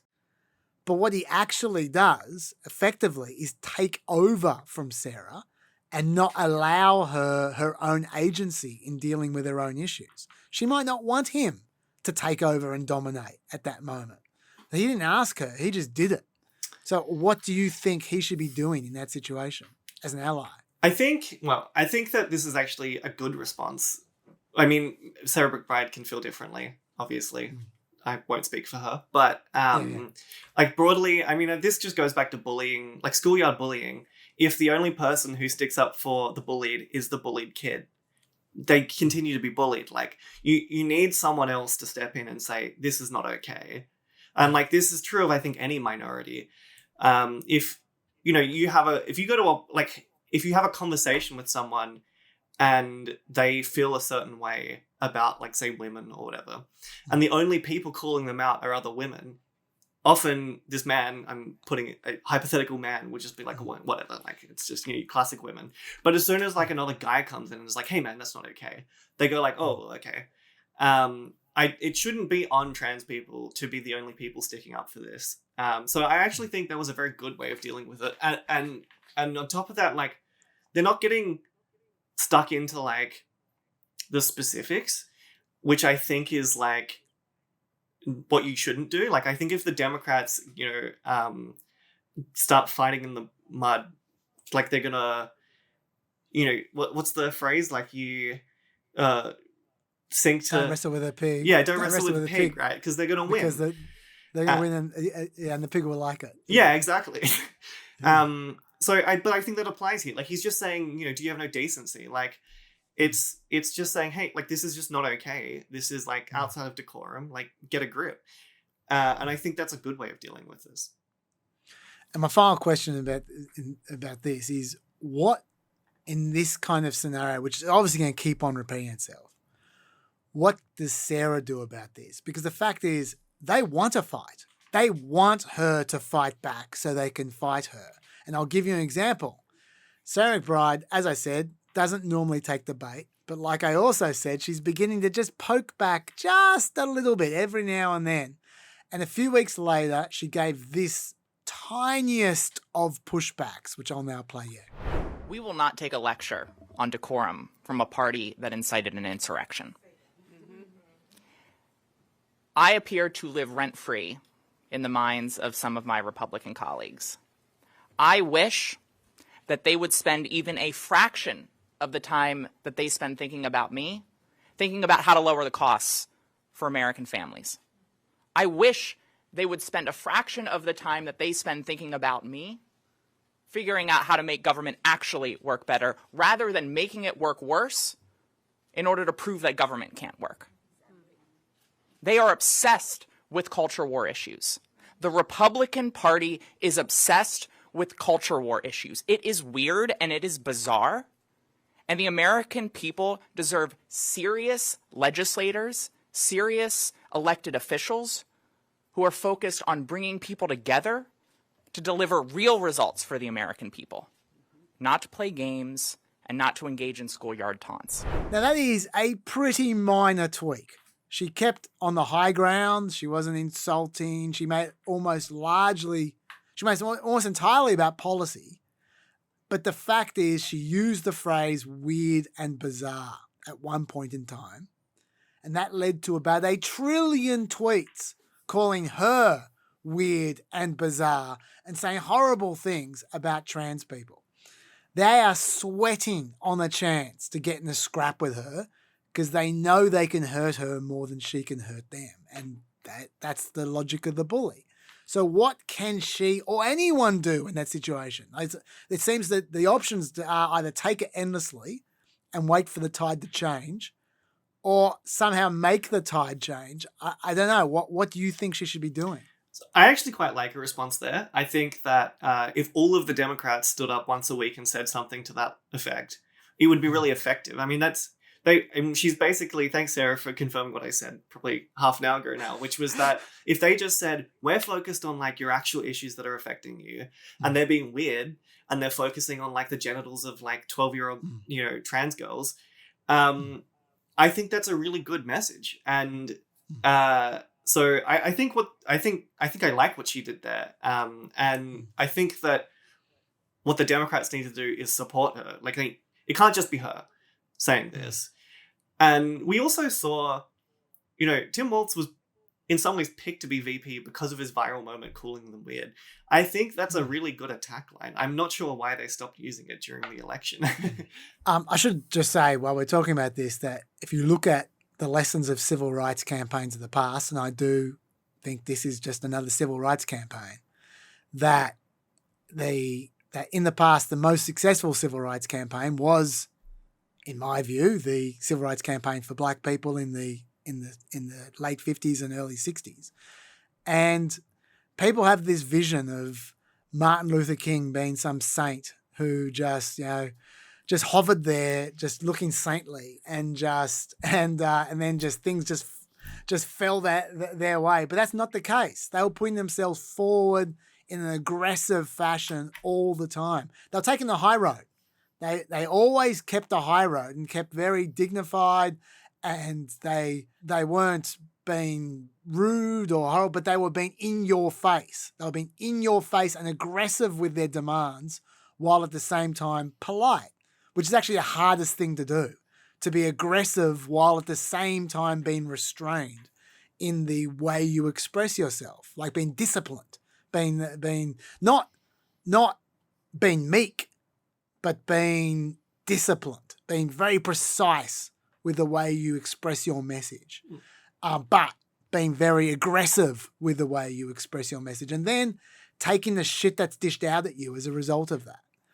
And I think that is kind of what Sarah McBride does. So I actually think she's doing a good job myself. Although I would say that I think the direction Sarah McBride's going in the last few days, I'm not super jazzed about. Like, there's been some sort of internal meeting with Democrats where she's said that the Democrats need to be a big tent and welcome and like transphobic voices on top of like basically we need to be a big tent. We should welcome all the voices. And I think that's just going to harm like the thing that Republicans do so much better than Democrats is they have message discipline. They have unity on these issues. And I think that's the only way you can attack these, like politically as a party. I think to attack and change the narrative from the Republicans, you need to have your own narrative, like a counter narrative. You need message discipline on that. So I think that Sarah McBride to some degree is maybe a Delaware politician first, who is then second trans person, more so than the other way around, which is fine. Like, not every trans person has to be an activist, but having said that, as the only trans person in the Senate, it would be nice if she pushed maybe a little harder. Sure. Now, one thing that has changed in the last few years is in the UK, more than in the US, is that there's been a review called the CAS review. It really made a splash. Now, my understanding is that it found that there's not enough evidence, in its view, to support the safety or clinical effectiveness of puberty-suppressing hormones for the treatment of gender dysphoria, especially in children. And so the CAS review held that it shouldn't be used routinely, but only following a multidisciplinary assessment and within a research protocol. Now, this was only a UK study, but many people have cited it in other places, in other parts of Europe and America. But there have been a lot of question marks about that study. And I know that you are fully aware of some of those question marks. And so do you want to take us through them? Yeah, so the CAS review, for those who don't know, was commissioned by the NHS in 2020. And basically, it was to make recommendations about the services that the NHS provided to children and adolescents who are questioning their gender. We should break down what the CAS review is, because it's a number of things. There's the final review, which is like, I guess, what people would refer to as the CAS review, which was I think 350 something page document. And then there was a number of systematic reviews. So they basically commissioned York University to do a lot of the background sciencing, I guess, for the review. So there was 7 systematic reviews and an epidemiological study performed by the research team. So the reviews themselves are basically literature reviews. So they're not really adding to the science, they're more just reviewing what the existing science body says. Right. And then the study was actually quite a large study, and a good study, it seems on all accounts, of they looked at over, I can't remember how many year period, but they looked at clinical records from the NHS to ascertain how many children were being treated in gender dysphoria, like gender treatment clinics, I guess. And then it looked at things like, how many people got treatment, the average wait time, what sort of treatment they got, all that kind of stuff. It's when it came out, obviously very controversial. And now I'll just say at the top for the trans people listening who might be shaking their head angrily because I just said the study was good, I'm going to be incredibly critical of the review. Don't worry. But as you said, like, the CAS review has been cited in US legal battles. I think, do I have one of them written down? Yeah, Poe versus Labrador was one. It's been cited in legislation against trans health, like youth healthcare. So I think it's quite an important study, and it's bad. Well, the review, I'm going to say, is bad. But before I get there, like, culturally, it's had a big impact. Like, the people who, like, proponents of the review are basically like, here is flawless evidence, basically saying, we were right, trans people have gone too far, etc., etc. And then on the other side, like, most of the critiques are saying, like, the review is flawed, of, large bodies of evidence were excluded and we didn't engage with the community, which to varying degrees I think is true. So I should say at the top right now, I'm not an epidemiologist. I'm also not a pediatrician. I have not read the CAS review, but what I have read was an incredibly detailed breakdown of the CAS review by an epidemiologist called Dr. Gideon MK. He has a 9-part Substack piece on this, which was very, very detailed. And there was a Yale paper put out in a few months ago by a team of pediatricians who specialize in trans healthcare, sort of going through the CAS review and the things that they liked and didn't like about it. Can I just jump in for a sec and just say Dr. Gideon is excellent. Yes. I thought you might have already known him.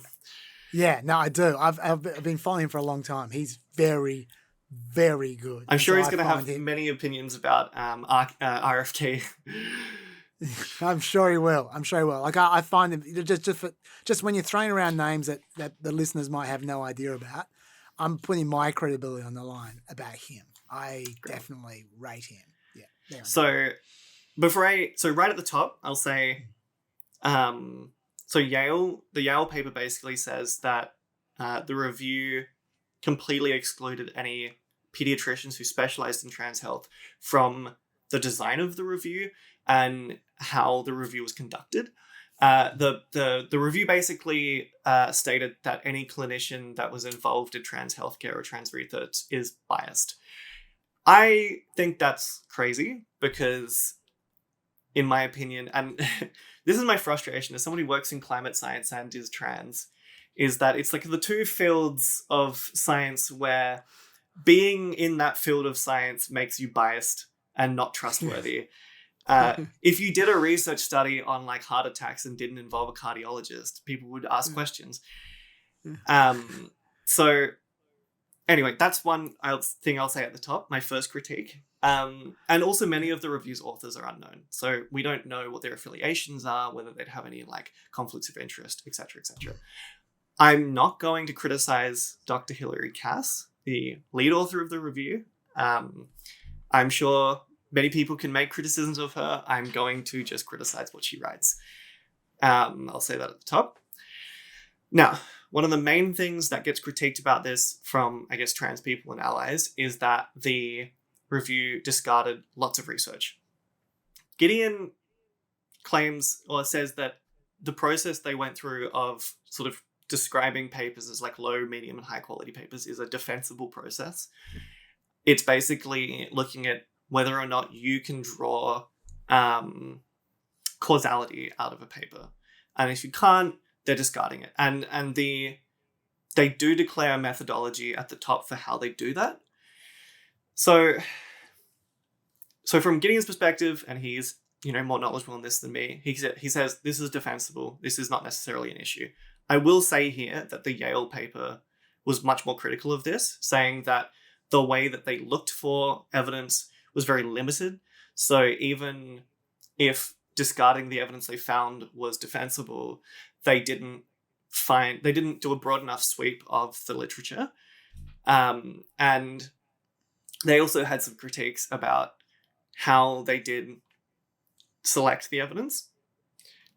I'm going to basically put the case forward that even if all of the research they relied on was like stellar, top quality, and this was a perfect process, what is to come, in my opinion, is such an egregious display of like scientific malfeasance that it really just doesn't matter. And the reason I bring this up is because that's like most of the criticisms of this come from that point. And I think that trans people and allies are completely missing like the real critiques when we focus on that. So, okay, I know that we have a lot to get through, so I'm going to try and condense this down as quickly as much as I can, because I could talk about this for an entire PEP on its own. But basically, the main things that the Cass review looks at is it looks at puberty blockers, it looks at hormones, it looks at psychological care, regret, detransition, and then sort of the growth in the number of trans people that exist. And then it has a bazillion theories on all of these things. And so these are sort of the main areas I'm going to try and look at. So I'll start with like incident rates. So one of the main claims coming out of the Cass review is that there's this like huge increase in the number of trans children reporting gender dysphoria. So if I quote from the Cass review, it says, "While it certainly seems to be the case that there is a much greater acceptance of trans identities, particularly amongst younger generations, which may account for some of the increase in numbers, the exponential change in referrals over a particularly short 5-year time frame is very much faster than would be expected for normal evolution of acceptance of a minority group." Now, there's a lot to unpack here. First of all, something Cass does here and does repeatedly throughout the report is say exponential. Now, it's just verifiably not exponential. I did send you guys a plot, which maybe you can put up on the screen right now. This is from the Yale review of this. They took the data, put it to a log chart, and you can very clearly see a plateau. If this was a exponential growth in trans people, it would be a linear line. And more importantly too, the section where Cass claims that there's exponential growth happens between 2014 to 2020, I think. And that's where the plateau is. So Cass here is just saying something verifiably false. The other thing Cass is claiming in this is that acceptance of trans people is not enough to explain this growth in trans people, I guess, or trans adolescents. She doesn't provide any data or any research that would justify that statement. She just sort of discards that out of hand. And in my opinion, that's the most likely explanation for the increase in trans adolescents. Instead, she goes on to basically spend 2 chapters discussing a wide variety of potential causes, from, social media, influencers convincing children that they're trans, pornography.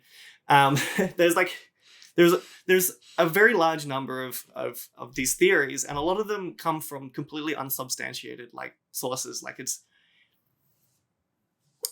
very frustrating. Anyway, this is a theme for the Cass review. So it's also worth noting that a disease is considered rare. Not that being trans is a disease, but in an epidemiological sense, a disease is considered rare if less than 50 people per 100,000 have it. And the York study, the actual research study that they did on the clinics, found the incident rate going from 1 to 44. So it's still considered a rare disease, right? So it's when this report came out, a lot of the media was going, a 50 times increase, blah, blah, blah. And it's in relative terms, yes, this is a large increase. And I'm not saying that there hasn't been more trans people, or at least more out trans people. Sure. But in absolute terms, it's still tiny, it's minuscule. So yeah, I would love to spend some time going into the explanations that Cass has for this. A lot of them are crazy. I won't, because I have so much to get through here. And some of them are being gay is actually causing transness. There's a lot of outdated notions being published here.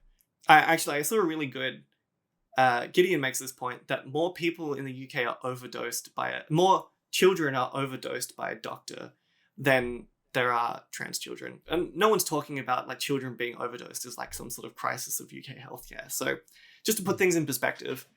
Yeah. Okay, so that's sort of myth number 1, because these, and a part of why I think this is really useful to talk about is that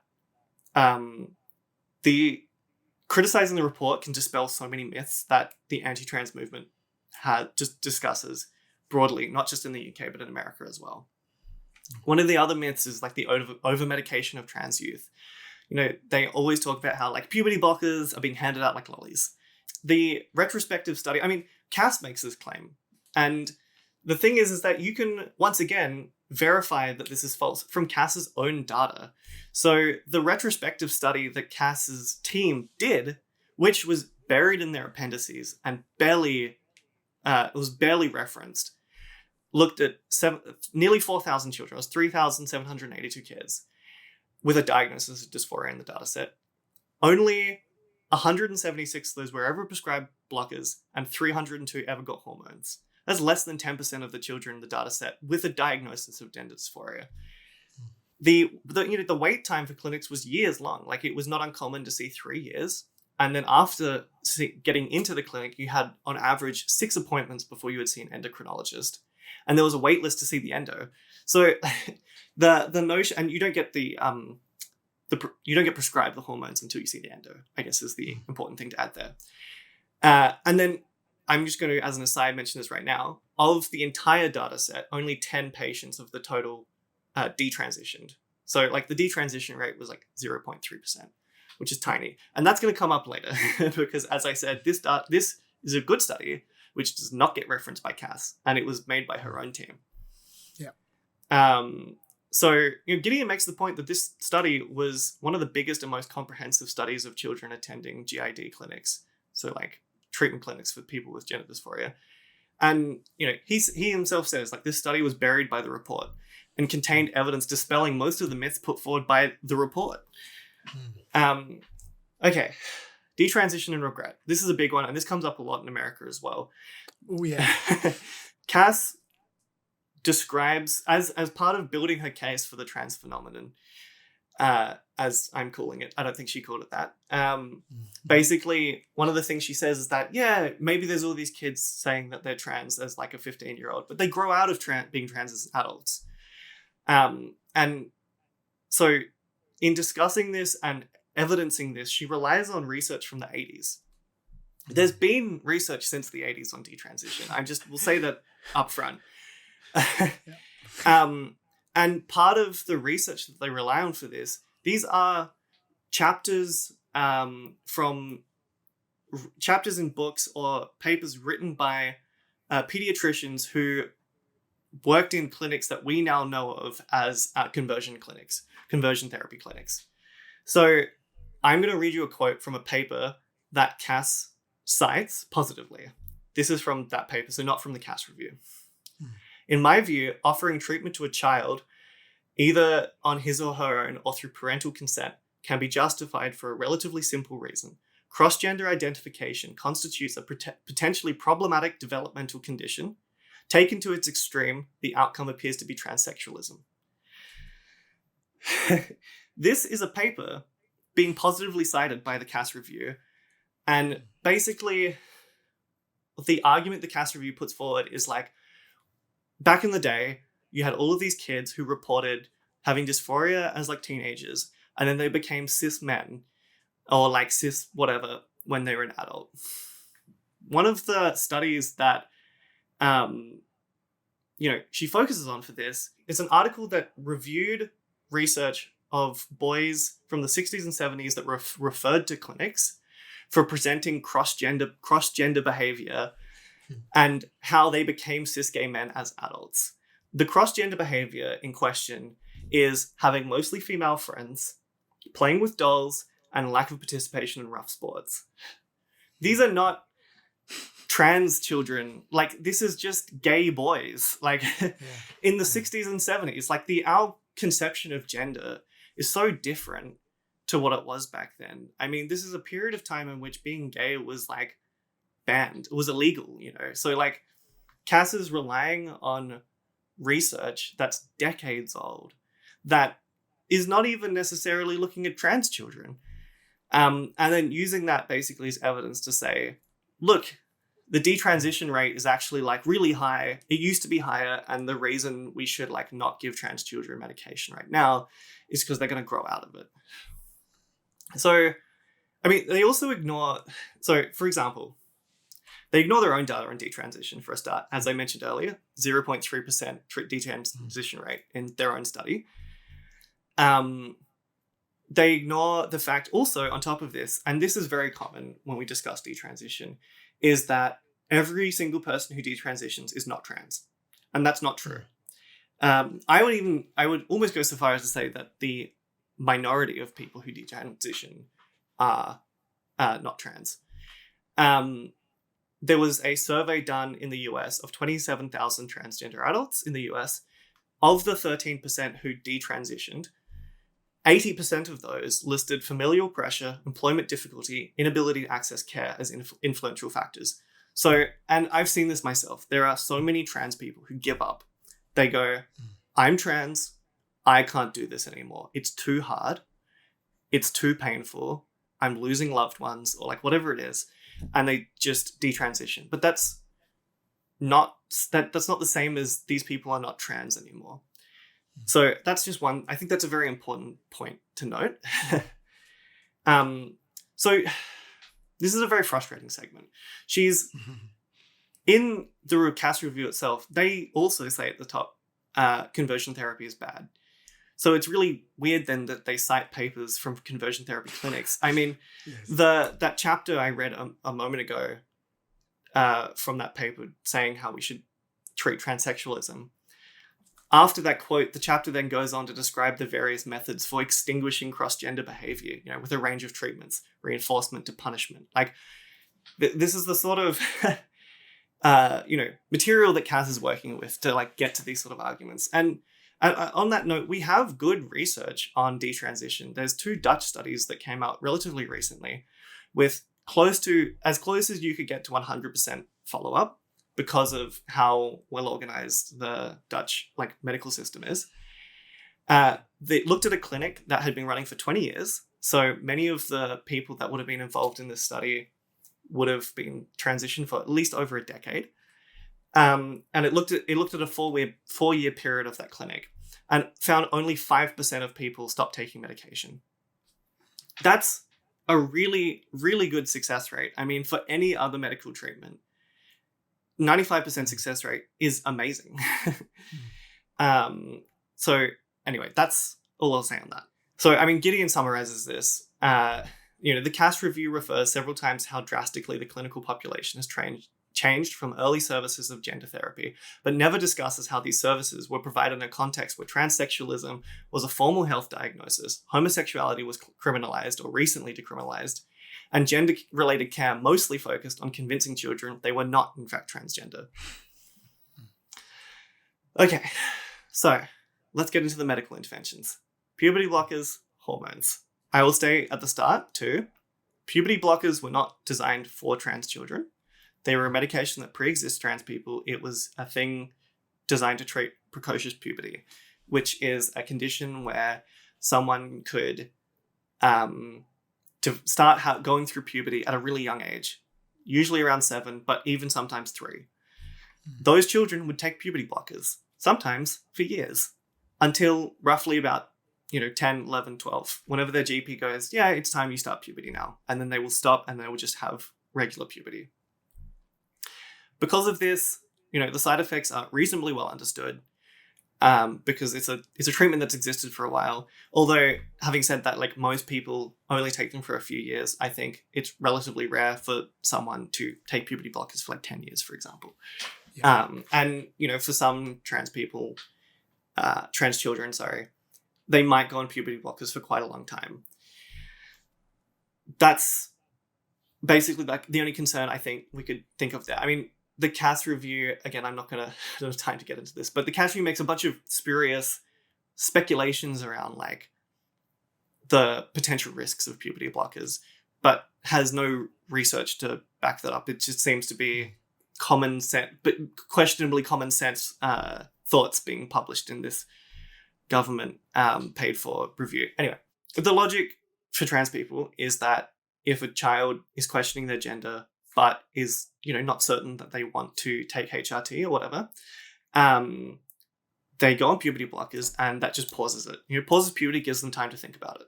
I'll say at the top that because of that, you don't necessarily expect to see dysphoria get better for a trans adolescent on puberty blockers because it doesn't change your body. It just pauses future changes. And this is something the Yale article makes the point of, is that, if a child, and the average age that a child in the NHS got puberty blockers was 15.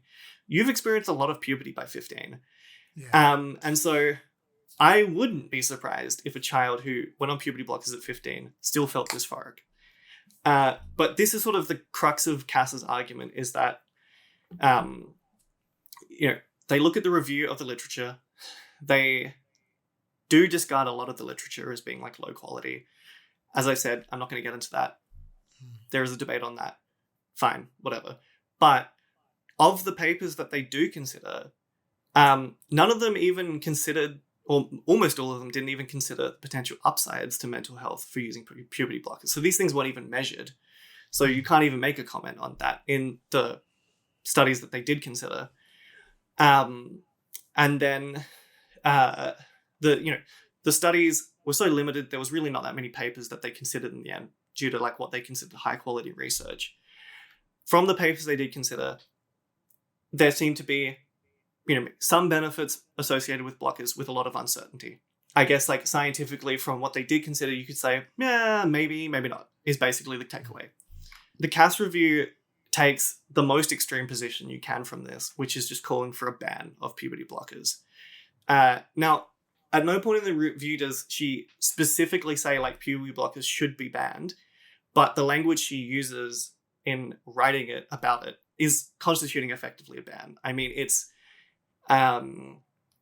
saying that they should only be prescribed with like the utmost caution, and it also should be noted that the NHS has treated this as if it was a recommendation for a ban, because it's now a criminal offence for a trans adolescent to be in possession of puberty blockers in the UK. Not a cis child, by the way. So like cis children can still use puberty blockers. It's illegal for trans children. I don't know how they're going to enforce this, or like, anyway. It's also very hypocritical. If it's safe enough for a cis child, why can't a trans child just take it? It just gives them more time. Anyway, one of the other reasons that Cass goes, puberty blockers might be dangerous, is citing a single study, which was some researchers castrated some mice and then did hormone experimentation on those mice. And then Cass has cited this going like, oh, like some bad things happen to these mice. So like maybe there's like some downsides to puberty blockers for humans. The mice didn't even use puberty blockers. They were castrated. So I don't really see the connection, but that's sort of one of the main pieces of research that seems to underpin this like recommendation for a ban. And I'll quickly move on to hormones, HRT. It's a very similar story.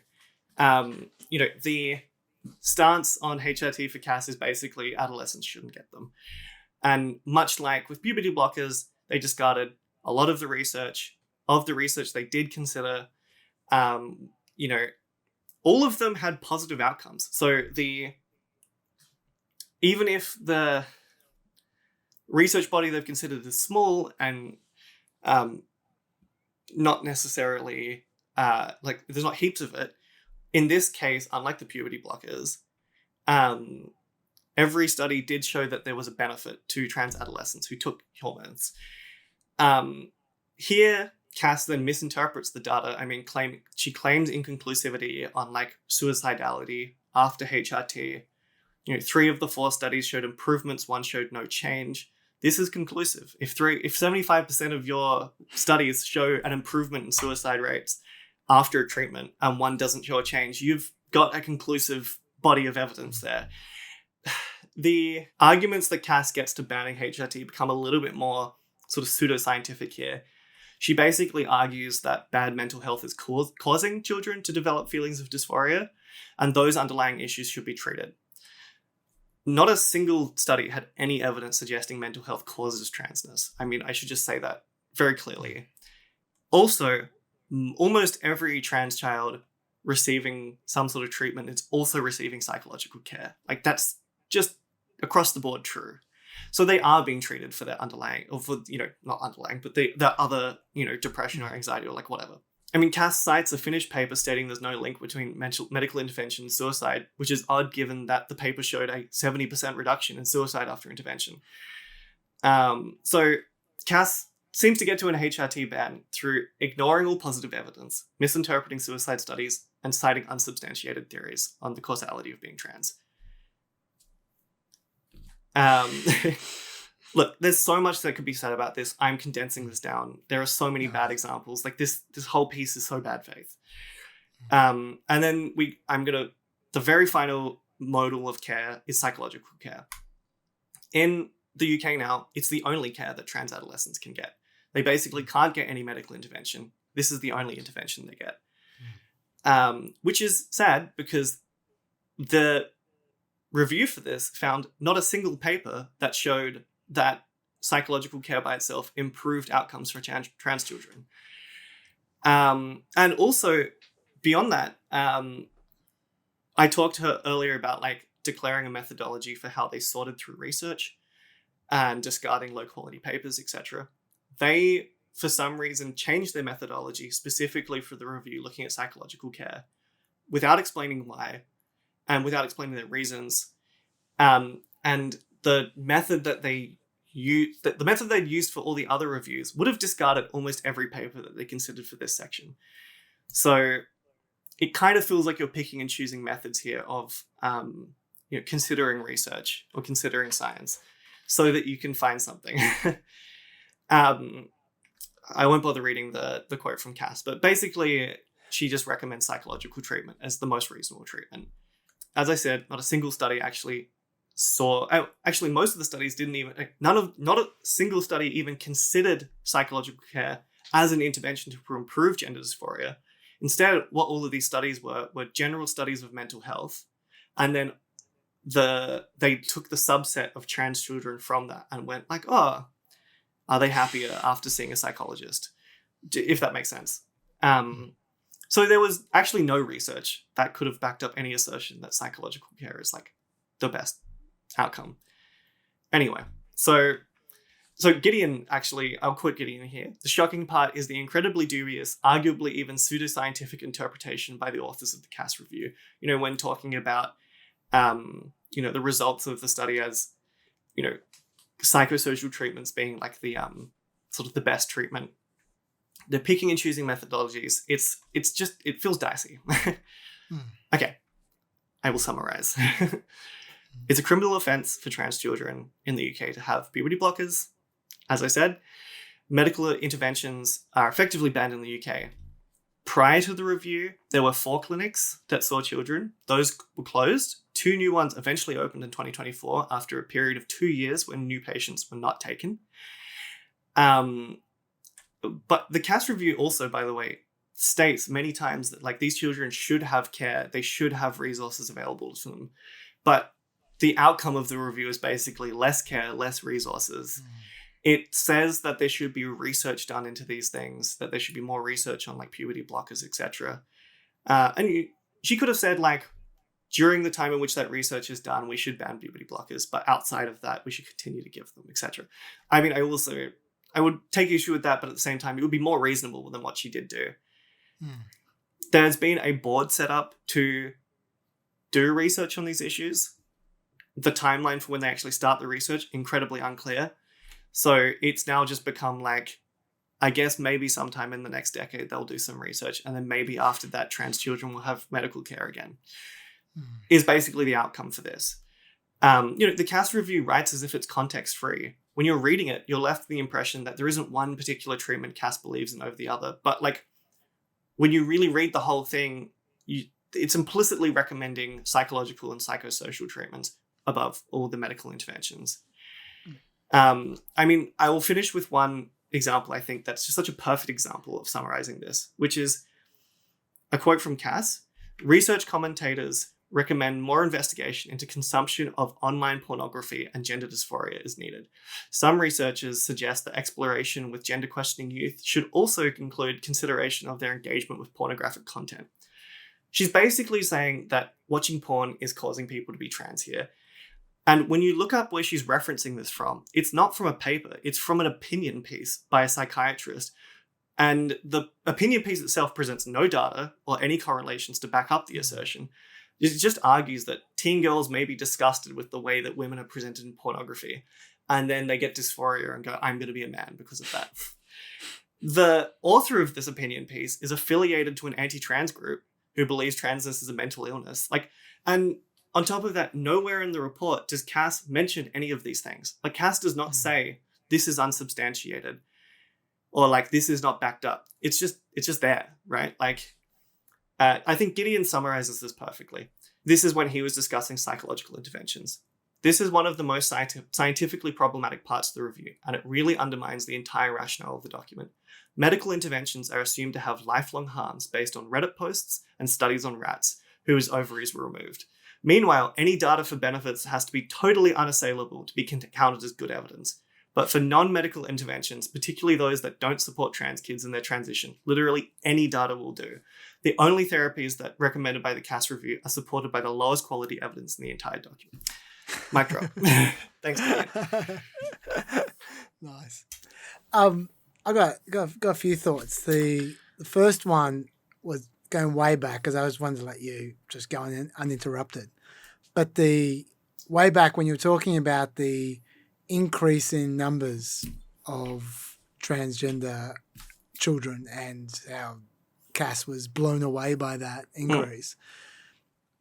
That to me, it just seems to me exactly the same as the increase in ADHD kids, which people just can't wrap their heads around. Go, oh, it must be because of mobile phone signals, or it must be because of some phenomenon. And to me, it's just so obvious. It just seems really obvious that both of these traits are things that they're not Boolean. They're not 1 or 0. They're things where you can be a little bit like that, and a little bit more like that, and a little bit more like that, and so on. And there are probably 20% of society or 40% of society that are somewhere on that spectrum between having ADHD and not having ADHD, or being transgender and not being transgender. And as time goes on and people learn more about it, and having it seems less scary, then more people go, actually, that is me. That's I'm closer to that than I am to the other side. Totally. Whereas in the past, when the option wasn't even there and it was extremely frightening, then people would have avoided that completely. But just when it becomes a viable choice and people are evaluating themselves in a less biased, stacked fashion, they're more likely to say, yeah, that's me. That just seems common sense. Like the example I always give is my dad. I now am absolutely sure he's on the spectrum. I'm just 100%. He's never been tested, but I'm 100% sure. But at the same time, if you said to my dad 20, 40 or 50 years ago when he was a kid or younger, that he was autistic, you go, no way, what are you talking about? I'm a normal person, all this kind of stuff. Because back then, autistic people were Rain Man, and that's it, right? But now there's now I am obviously on the spectrum, and just my kids are diagnosed, and we've all got the same traits. But it's just we know more about it now. That's why there's more ADHD kids, because they've always been there. We just know more about it, and it makes sense that transgender be exactly the same.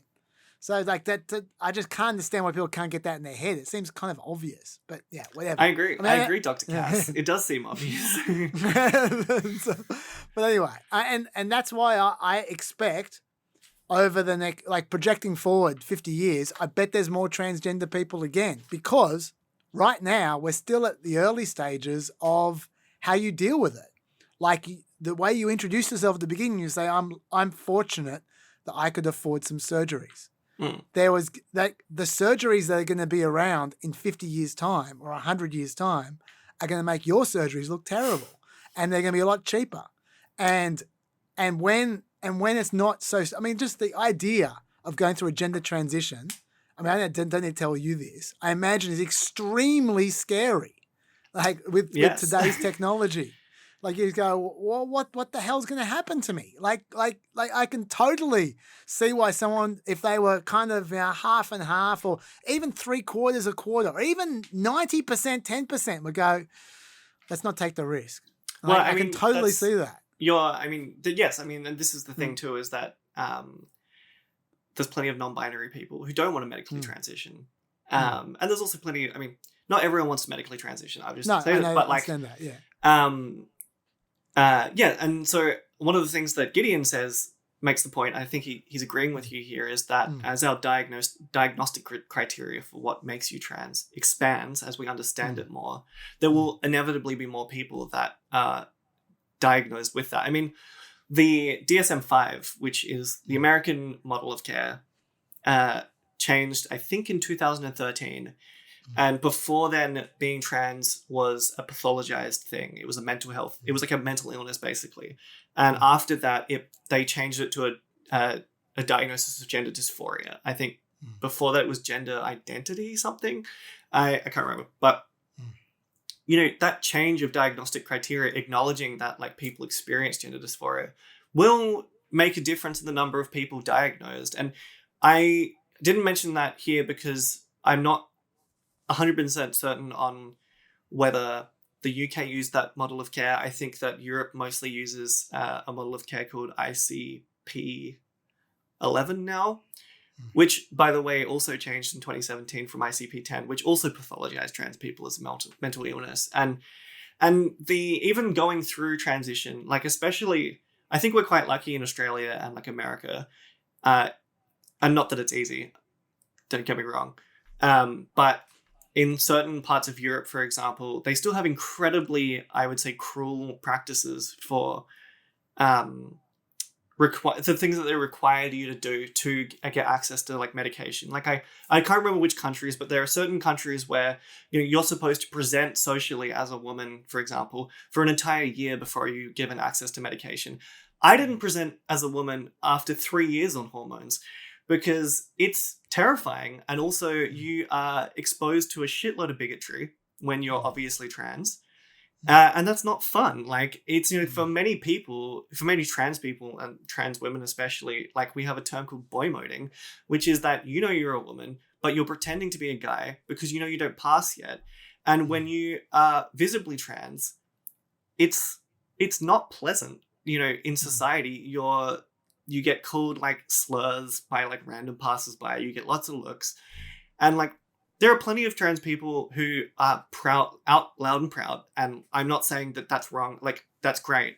I'm just saying the reality of the situation is that it's hard, and there are certain medical practices I think in many parts of Europe which are really old fashioned, and they get you to like talk about things like how do you masturbate and like what do you think about when you're doing that, and that's just like bonkers to me. Like they don't need to know that to them to believe that I have dysphoria. So we have a long way to go. Yes. But yes, I do think that like to me the most obvious answer to there being more trans people is just more trans acceptance.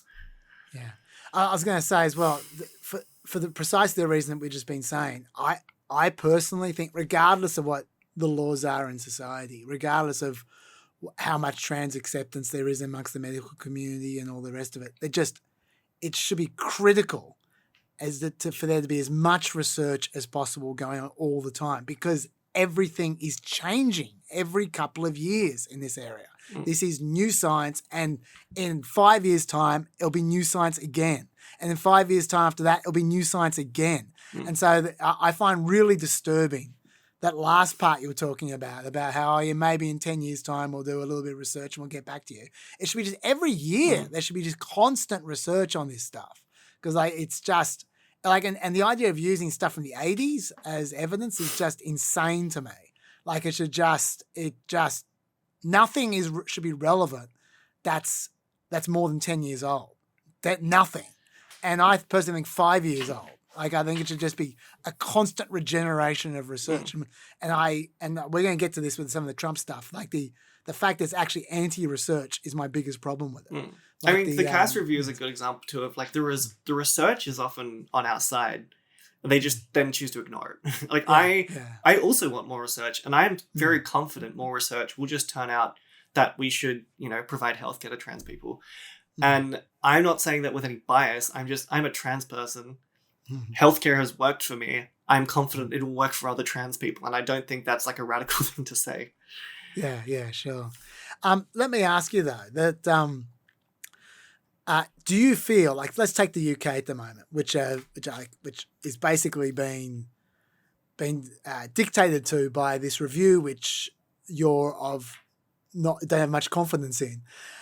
Do you feel like you should be allowed to just do whatever you like in a society where the medical authorities disagree with you or not?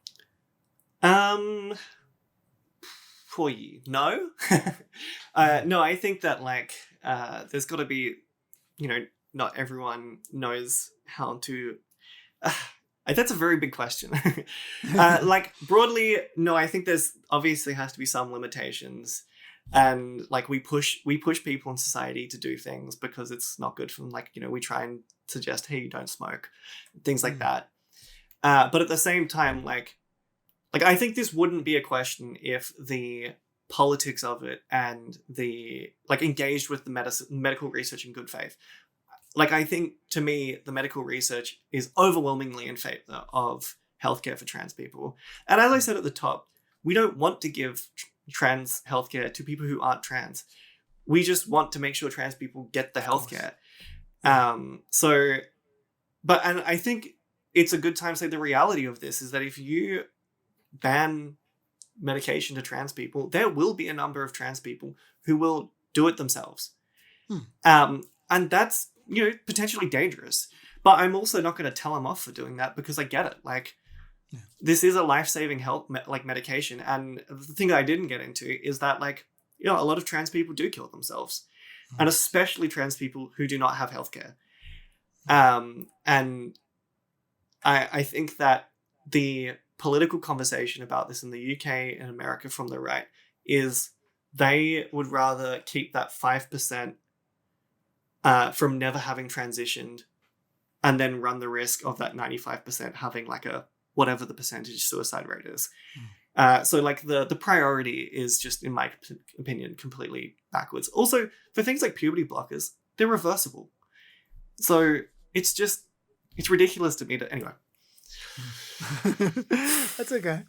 Okay, let's get into the Trump administration's policies now. It's mostly executive orders. That's pretty much how Trump does policy. Why don't we start with the youth healthcare executive order called Protecting Children from Chemical and Surgical Mutilation. Subtle. What a line. And what they mean by chemical mutilation, by the way, is puberty blockers, just in case you're confused. Which, as we've discussed, reversible. Yes. And not castration. No. Now, it starts with some interesting assertions. Quote, across the country today, medical professionals are maiming and sterilizing a growing number of impressionable children under the radical and false claim that adults can change a child's sex through a series of irreversible medical interventions. A Reuters study of what you just did then. That's the trans agenda right there. Could you just do that? Yes. Do you know what you've just done? No.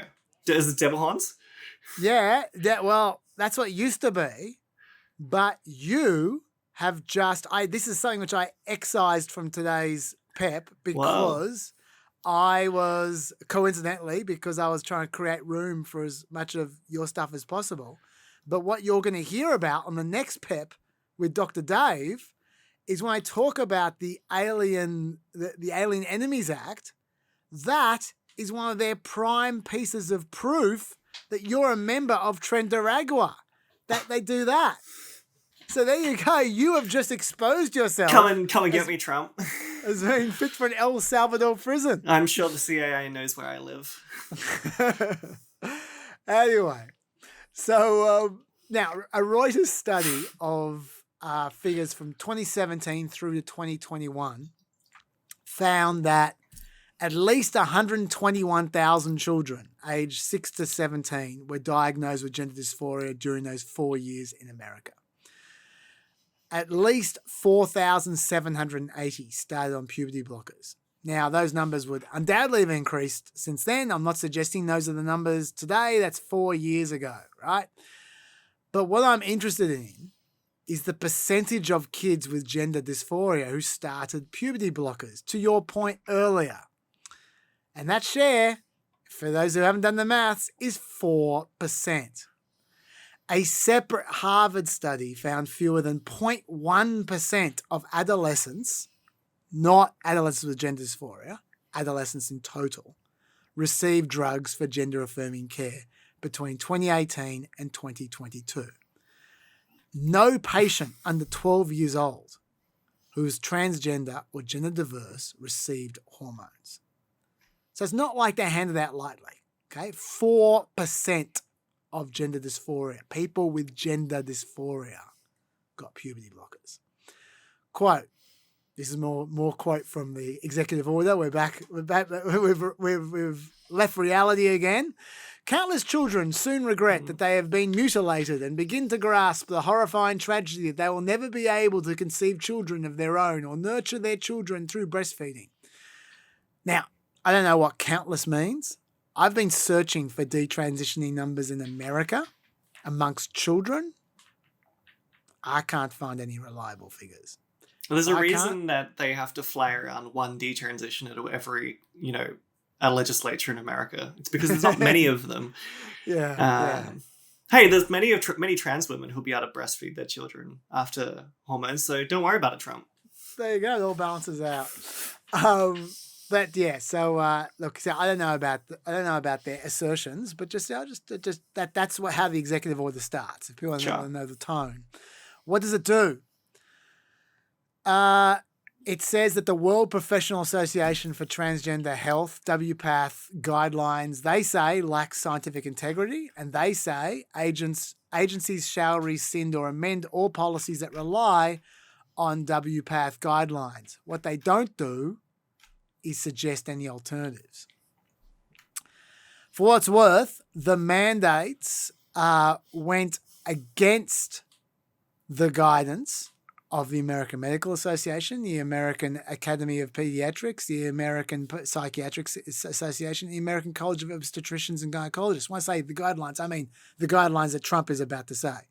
All of this went against all these medical bodies. Funding. Institutions receiving federal research or education grants end the, quote, chemical and surgical mutilation of children. So no organisation that takes any funding from the government can allow puberty blockers. That's what that means. Okay, so that means hospitals. No hospitals can have puberty blockers because all hospitals take federal funding. And hospitals are often the provider of these in America. Of course. And that applies to blue states as well. They take federal funding as well. They're their hospitals. Then they go through this executive order goes through pretty much every organisation or agency in the federal government that could have any contact with a group performing gender-affirming care, and it orders them to do everything they can to stop it, essentially. Interestingly, it defines children as up to 19, not even up to 18, up to 19. This is interesting. Yeah, even though many states define children to be 16, some is 14. But in this case, federally, up to 19. Which also includes adults, i.e. 18 and 19-year-olds. Yes, that's right. Corollaries of all this. They seem to define gender-affirming care as puberty blockers or surgery. My understanding is gender-affirming care is much broader than that. Some of it is puberty blockers and hormones, some of it's surgery, but there's other things as well. But this defines gender-affirming care as all that stuff, which means... Also, I should just state while we're here, surgeries are very, very rarely given to minors in terms of gender-affirming care. Yeah, absolutely. But what that means is, according to this executive order, gender-affirming care could be covered by this as well. So if you do gender-affirming care of any kind in a hospital, you lose funding. We don't know, but it's very interpretable. And given how much overreaction there has been from the administration to these executive orders, I would assume that they would interpret it that way because they really have been overreacting to a lot of these executive orders. There are no exceptions for already commenced treatment. So that's something which I think a lot of people haven't noticed. That they just say flat out, no gender affirming care. But if someone's been having, say hormonal treatment for 4 years, or they've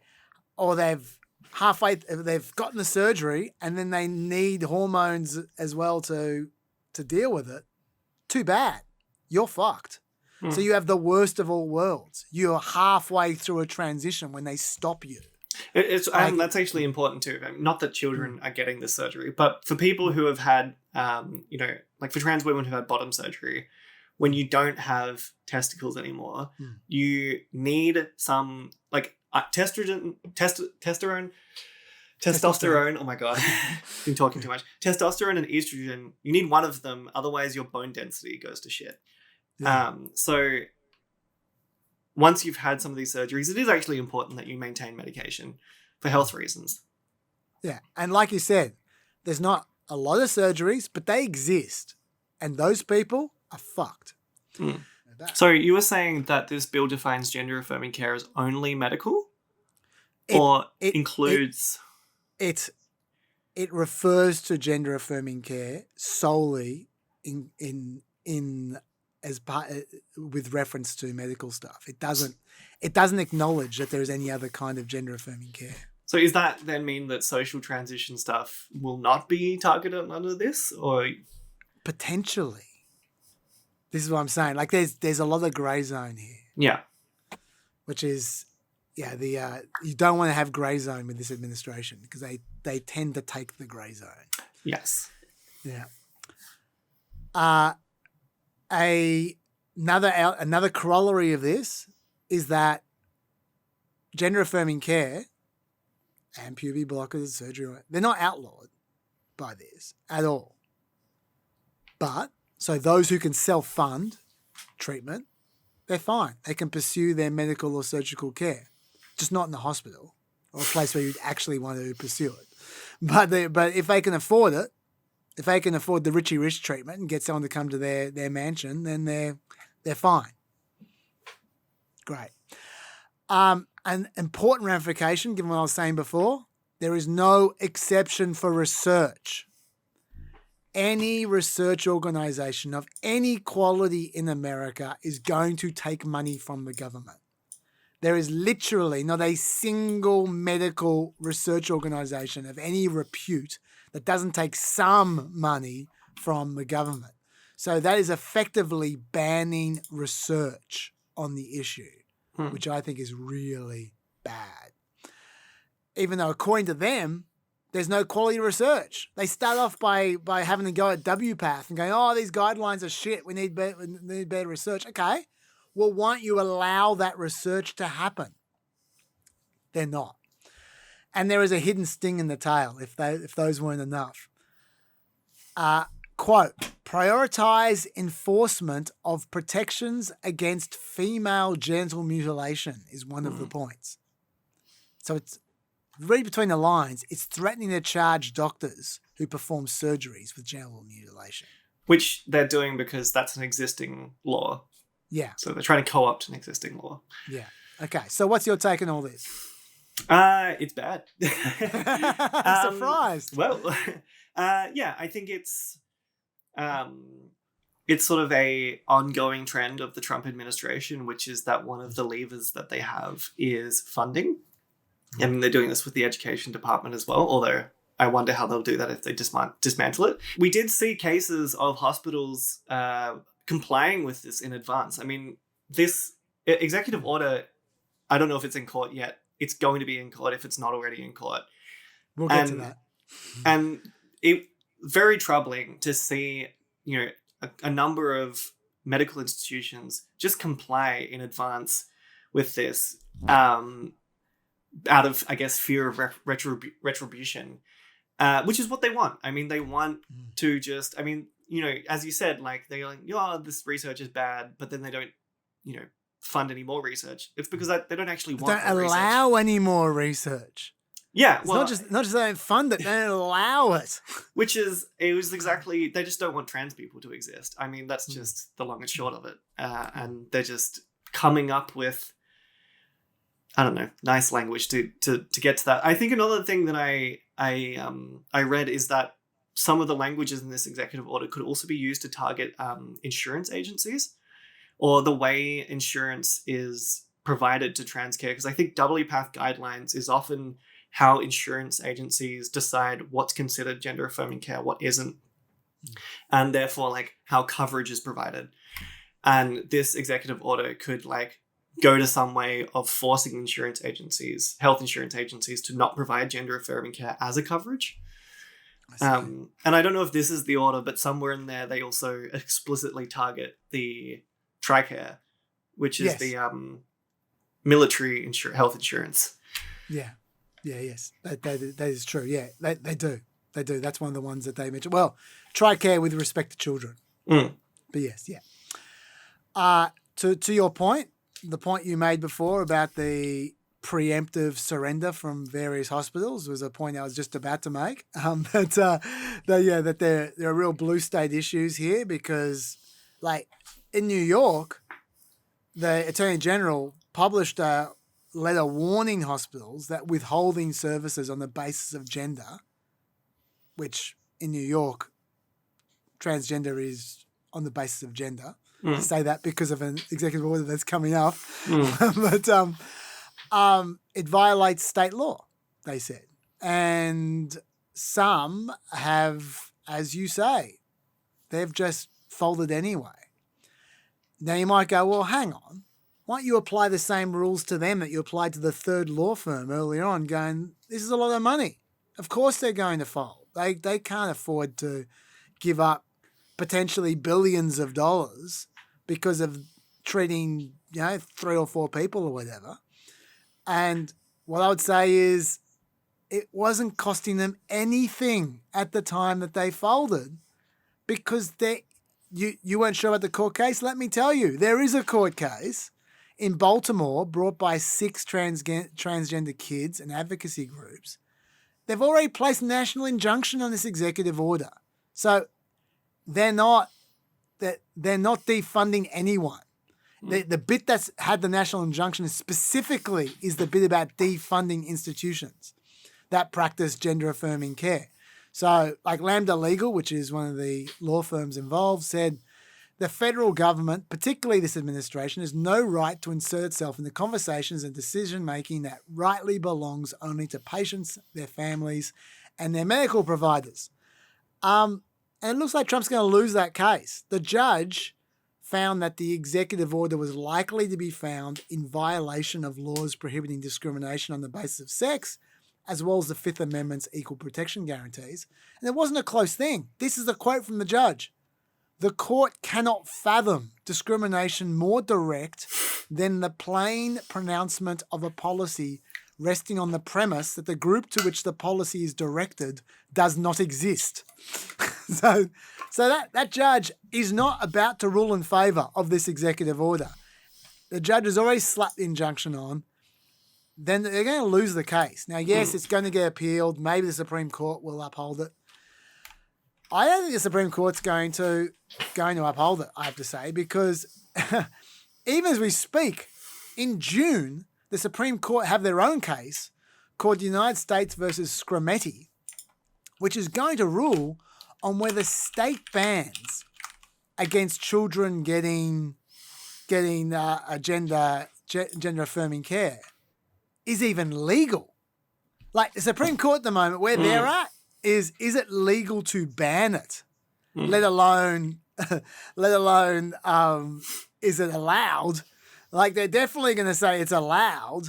So, because the Supreme Court is a surprisingly progressive institution when it comes to transgender people. The Bostock case we're going to refer to later on was one of the more progressive elements in the last 10 years for transgender people. Because Neil Gorsuch is hot on that, and he's one of the conservatives, so that worked out quite well. But anyway, my point is the Supreme Court is way not on side with this kind of stuff. So I think there's a very good chance that this executive order is getting struck down. And yet, the blue state hospitals, most of them have already given up anyway. When it's not costing them anything and there isn't a lot of prospect, it is going to cost them something. Just because, just fear. So, look, anyone who's dealt with lawyers knows how conservative they are. I've dealt with lawyers a lot. They don't like taking chances. So I can see how that happens. But we should also say that there are state laws against gender affirming care in 26 states, according to the Human Rights Council. 40% of transgender youths live in those states, and we'll see if those state laws still exist after June. Polling-wise, the New York Times had a January poll thinking about medications used for transgender care. Do you think doctors should be able to prescribe puberty-blocking drugs or hormone therapy to minors between the ages of 10 and 18? Overall, 71% of Americans answered no for what that's worth, including 54% of Democrats. Do you have any reaction to any of that or anything else to do with this executive order? I mean, when you spend 10 years saying that you're like castrating children and et cetera, of course, a lot of people who know nothing about this are going to be like, nah, that probably sounds bad, I guess. You know, like, I mean, like climate science, most people shouldn't have an opinion on this. And yet.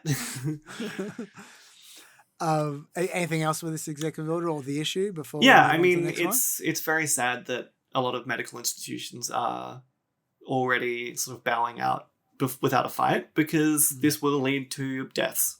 And, you know, I think that a trans child is a child, and those people killing themselves are very sad. I think any child killing themselves is sad.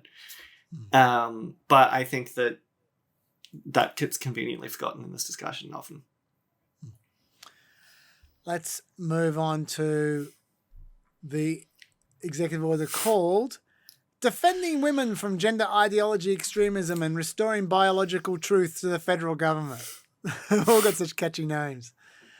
Okay, first thing. I'll tell you the women this doesn't care about. It might want to defend some women, but it doesn't care much about women who become men, because it literally doesn't mention trans men at all in the entire executive order. They just don't exist. I'm not convinced Trump knows that trans men exist. Maybe not. And I'm very envious of that. I wish Trump didn't know I existed. So. Once again, it has some interesting assertions. Quote, the erasure of sex in language and policy has a corrosive impact not just on women, but on the validity of the entire American system. And the reason I find that so interesting is because this executive order responds by erasing gender instead. Like, this is one of my hobby horses, which I don't remember exactly why, but I think from memory, this is something that you've critiqued me on before. So it is a good time for you to critique me in front of everyone else. But like that my theory is that one of the problems with the public face of this debate is that people constantly conflate sex and gender when they are different.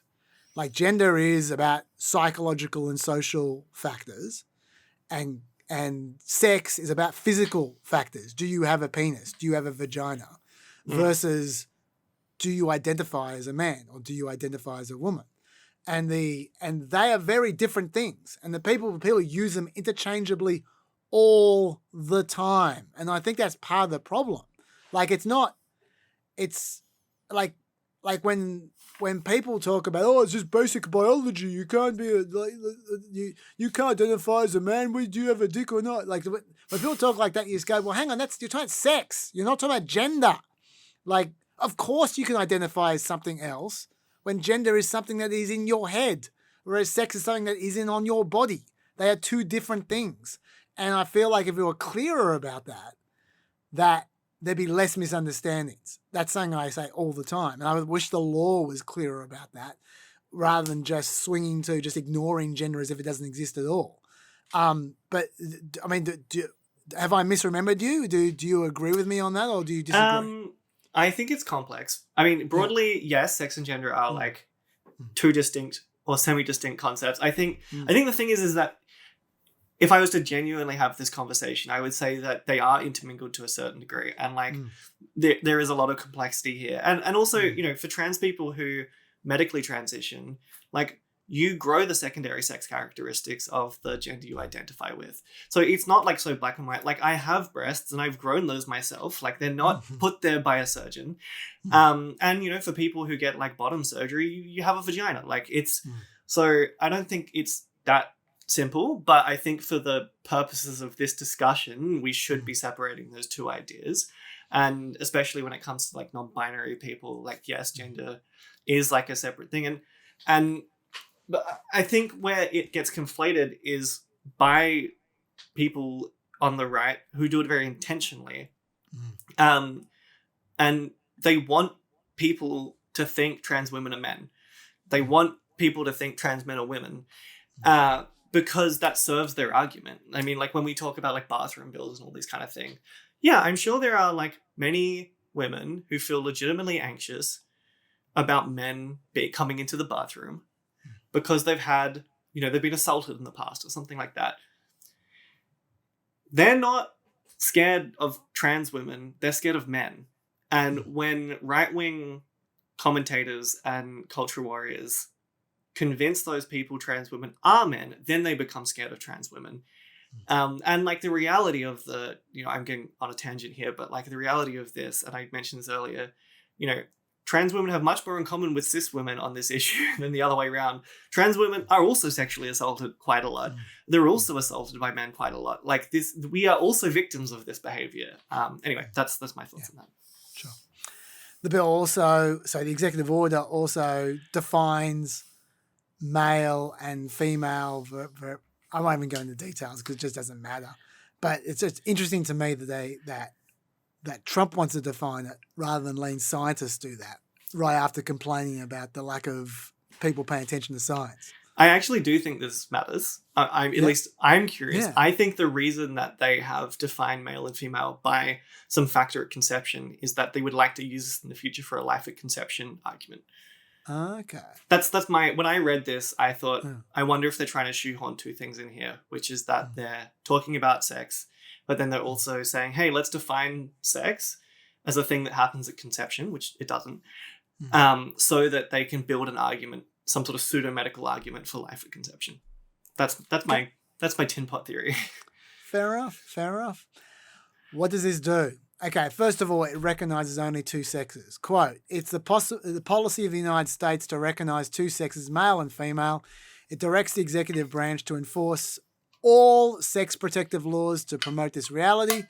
It directs each agency and all federal employees to, quote, enforce laws governing sex-based rights, protections, opportunities, and accommodations to protect men and women as biologically distinct sexes, including, quote, when interpreting or applying statutes, regulations, or guidance, and in all other official agency business, documents, and communications. So that means all government services for transgender people immediately disappear. Bang. Poof.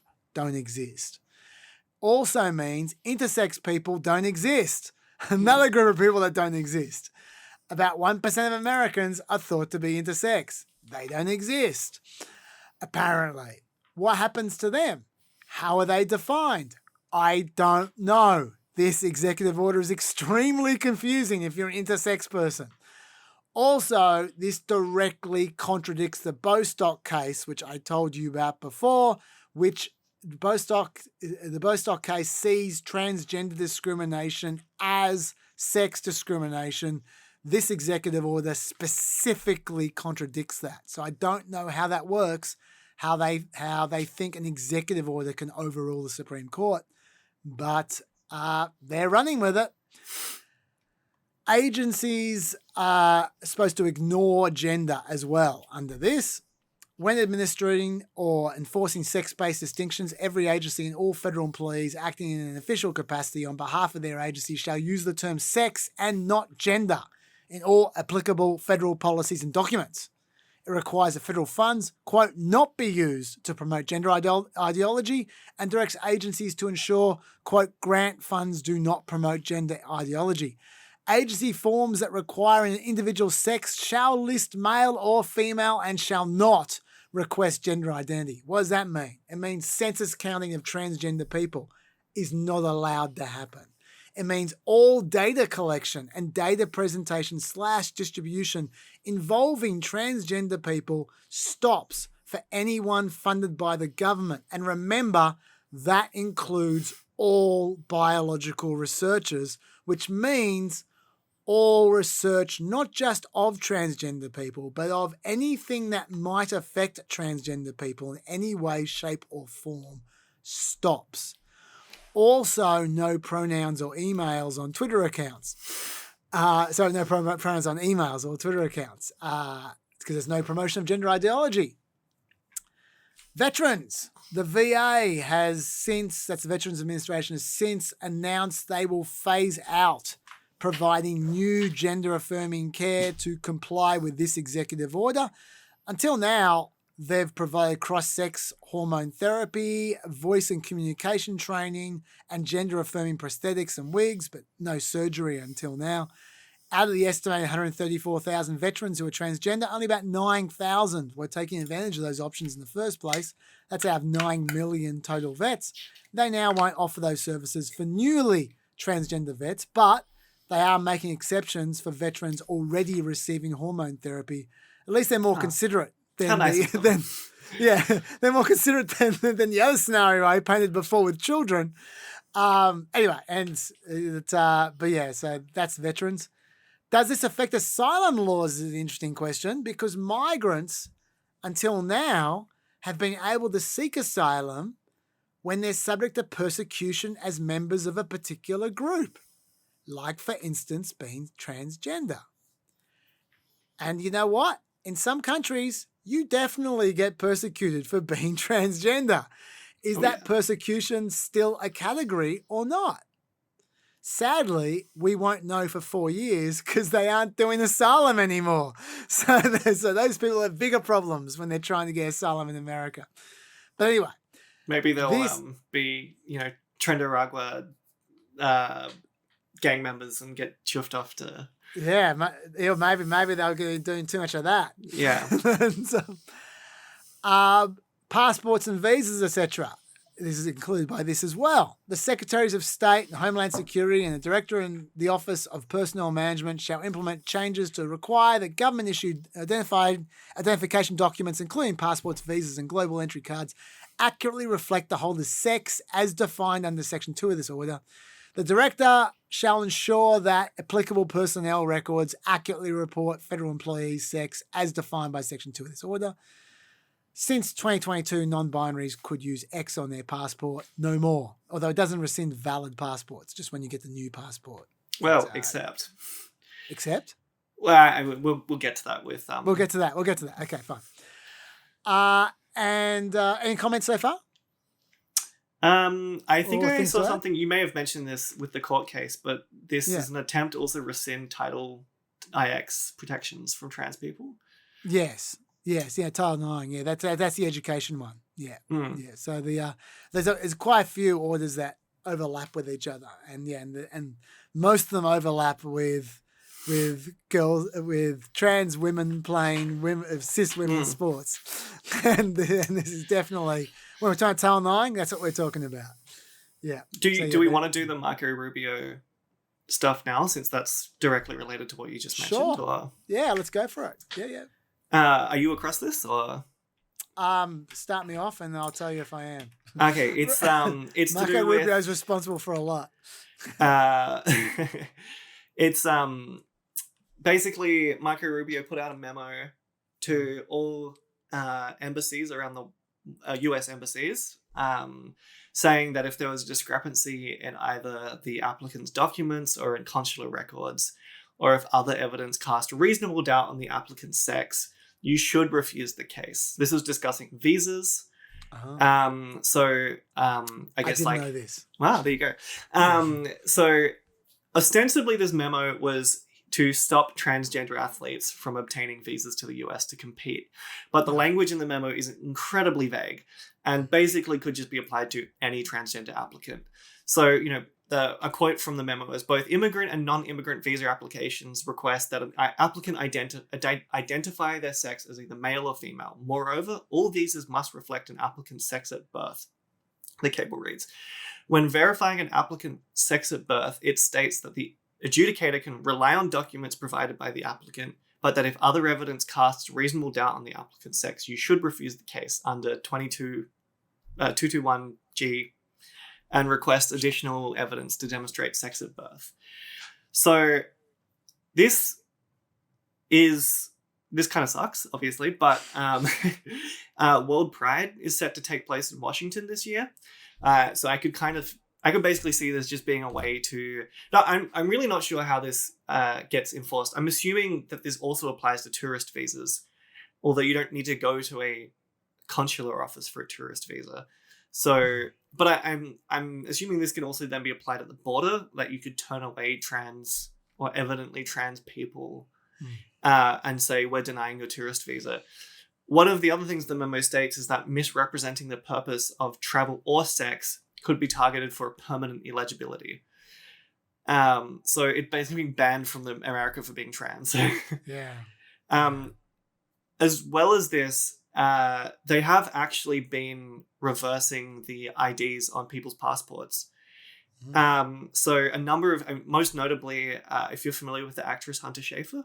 So I'm sure most of us remember on, I think, the first day of Trump's presidency, he signed an executive order to declare only 2 genders recognized by the state, male and female, assigned at birth. So my initial reaction to this, because our president, is a lot of talk, was like, I'll believe it when I see it. And today, I saw it on my new passport mail. She talks about how she lost her passport while she was in Europe, and then when she applied for a new one, they changed her gender on the passport to reflect that of her birth certificate. Right. And this has been happening across the board. Pretty much any trans person that's been trying to renew their passport has had that passport seized and then reprocessed and returned to them with their old gender on it. I don't understand why we even have sex or gender on passports. How does that help identify someone? I actually know the reason for this. Well, Yes. at least I think I do. We didn't have gender on passports until I think the 60s or 70s, when women started being able to travel by themselves and had their own passports. And then there was some moral panic about that. And we were like, we must put gender on passports. It was some United Nations thing. Yeah, I mean, look, that's a lovely historical fact, but I think it was for bad reasons. It was a moral panic of sorts. It just strikes me as so unnecessary. You go, okay, if your photo and your name is not enough to identify you, then whack a fingerprint on. I don't see how M or F is going to make any difference whatsoever to identifying you. I agree. I wanted to ask you about this too. I don't know American law. I don't see how is it legal for the government to, against the will of a citizen, change the gender of its passport? That just feels like, I realize that their justification right now is your gender is different to what your birth certificate said.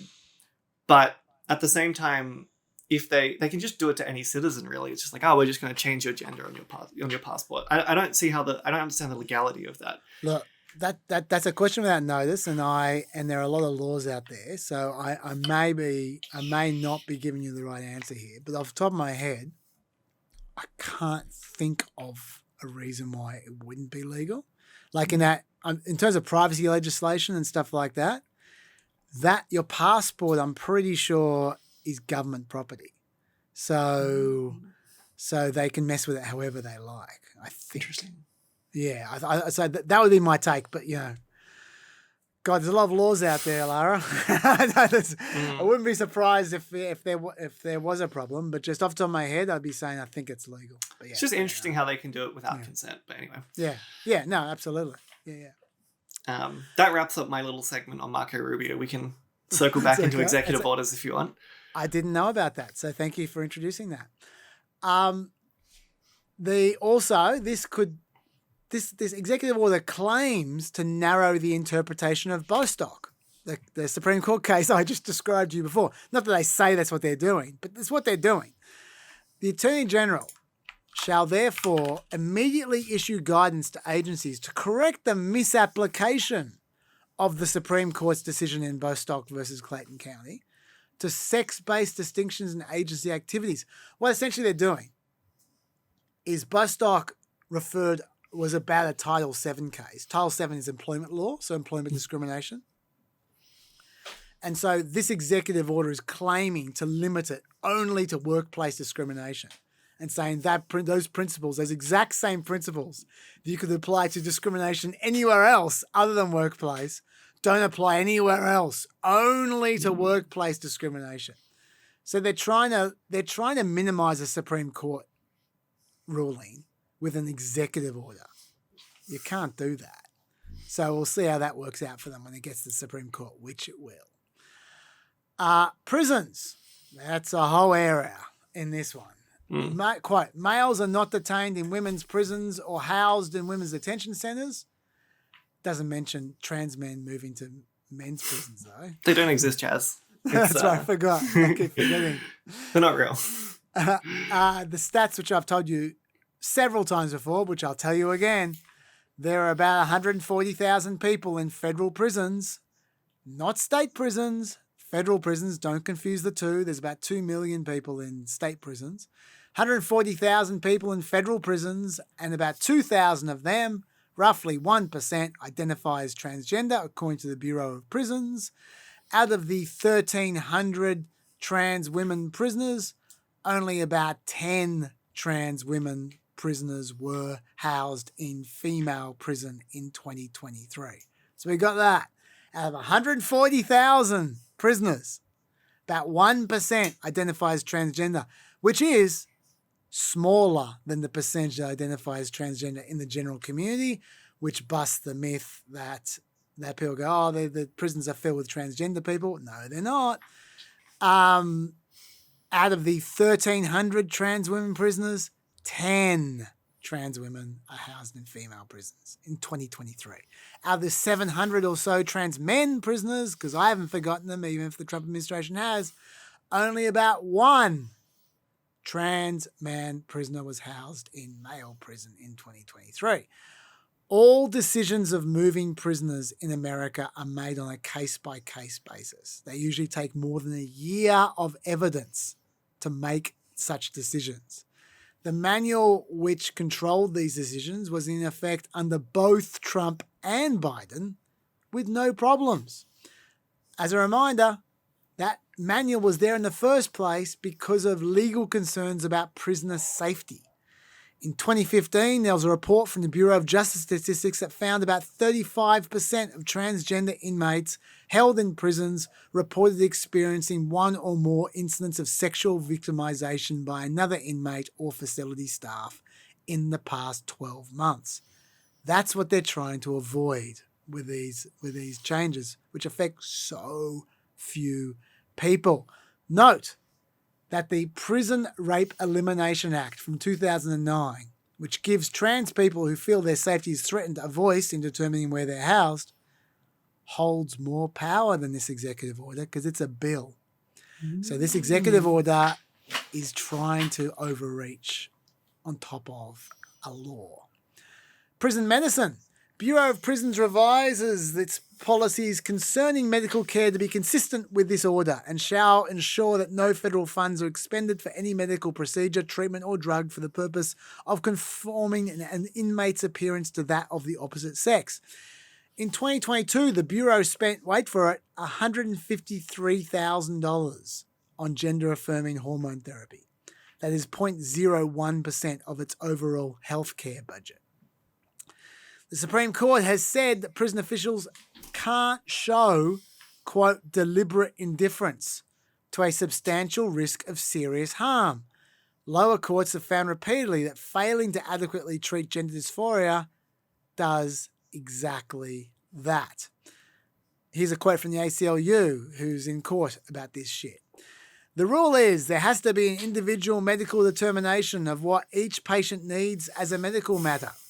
Governments simply may not say in advance we're not going to provide gender-affirming care any more than they can say we're not going to provide insulin or we're not going to treat cancer. So that's prisons.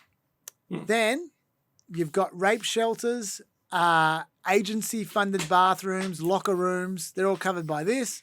Agencies shall effectuate this policy by taking appropriate action to ensure that intimate spaces designed for women, girls, or females, or for men, boys, or males, they acknowledge trans men are designated by sex and not identity. And then finally, my favourite bit of this executive order before I get into court stuff after I give you another go. My favourite bit is the discrimination bit. I love the discrimination bit. I know I've read this to you on PEP before, but this is my favourite bit. Section 5, protecting rights. The Attorney General shall issue guidance to ensure the freedom to express the binary nature of sex and the right to single-sex spaces in workplaces, and federally funded entities covered by the Civil Rights Act of 1964 shall prioritize investigations and litigation to enforce the rights and freedoms identified. So, transgender people are not allowed to call themselves the gender they identify with if they're part of any of these organizations. But people wishing to express the binary view of gender are not only free to do so without any fear of repercussions, but their cases will be given a priority. If anyone tells off Keith Self or Mary Miller from those clips I played you before, the Republicans in Congress being rude to Sarah McBride, they could well run foul of anti-discrimination laws, according to this executive order, because that loud Democrat trying to defend Sarah McBride was discriminating against Keith Self's belief in the binary nature of sex. I think this is actually, in my opinion, one of the biggest parts of this, and I think is going to be a huge part of how the Republican Party attacks trans people, is by allowing for vigilante actors throughout America, like legal avenues for just punishing trans people, like Mums for Liberty, like all those sort of groups are just going to start having, avenues for just like incredibly litigious activity against, teachers, trans people, like doctors, like whatever it is. And then I think that like this, obviously that's not everything in this executive order is saying this, but I think this is sort of the beginning of, we'll get into some of this too in the state laws, but like I think this is sort of, in my opinion, one of the ways they're going to try and deal with this. I mean, Texas showed that it was very effective against abortion, was, allowing people to sue abortion clinics. So yeah, I'm concerned where this is headed. Yeah. As far as court cases go, this one doesn't have as many court cases against it as you might think. There's only 2 so far, and they're both about very particular parts of it. One is about doctors' data on healthcare websites not being wiped. They'll win that. They'll keep their data. And there's one about prisons being able to apply their transgender policies for the reasons I just told you. And I think they're going to win that as well. I suspect prisons will continue as they were before. They've already, I think as far as I'm aware, even though these are in court, they moved a lot of these trans prisoners already. Which is just needlessly cruel, but anyway. Yeah. At least that's one reversible one. You can always move them back. And, what happens to them in the meantime, you can't reverse. But they're obviously they're both very limited areas. Everything else in this that I've just told you about in this executive order, I think is going to hold, at least for the next 4 years. So, got any other comments on this one? Yeah, all I would say on the prison stuff is that especially trans women prisoners, are sexually assaulted a lot. And if you want to look into it, I would suggest you Google the term V-coding. It's a particularly upsetting sort of form of, attacking trans women in prisons, where their prison guards basically put them with the most violent inmates as a way of pacifying those inmates. It's bad. Yeah, that's bad. So anyway, yeah. Okay. It's not a good, not that American prisons are a good place to be regardless of who you are, but yeah. Okay, next one. It's called Ending Racial Indoctrination in K-12 Schooling. Even though it says racial, it's sorry. Oh, my fault. Not racial, radical. Ending radical indoctrination. There we go. In K-12 schooling. I'll just tell you about the trans relevant bits because it's everything. It's every single woke nightmare for the Trump administration all rolled into one there. directs each agency to, quote, eliminate federal funding or support for illegal and discriminatory treatment and indoctrination in K-12 schools, including based on gender ideology and discriminatory equity ideology. Each agency is supposed to have a plan to end, quote, all federal funding sources and streams, including grants or contracts that directly or indirectly support or subsidize the instruction, advancement, or promotion of gender ideology or discriminatory equity ideology. So this overlaps with the other executive orders a bit. Basically, it makes sure they don't miss locker rooms, bathrooms, and school sports. Again, there's a lot of obsession with those areas. It's got one big sting in the tail, though, this one. It directs the Attorney General to, quote, file appropriate actions against K-12 teachers and school officials who violate the law by unlawfully facilitating the social transition of a minor student or unlawfully practicing medicine by offering diagnoses and treatment without the requisite license.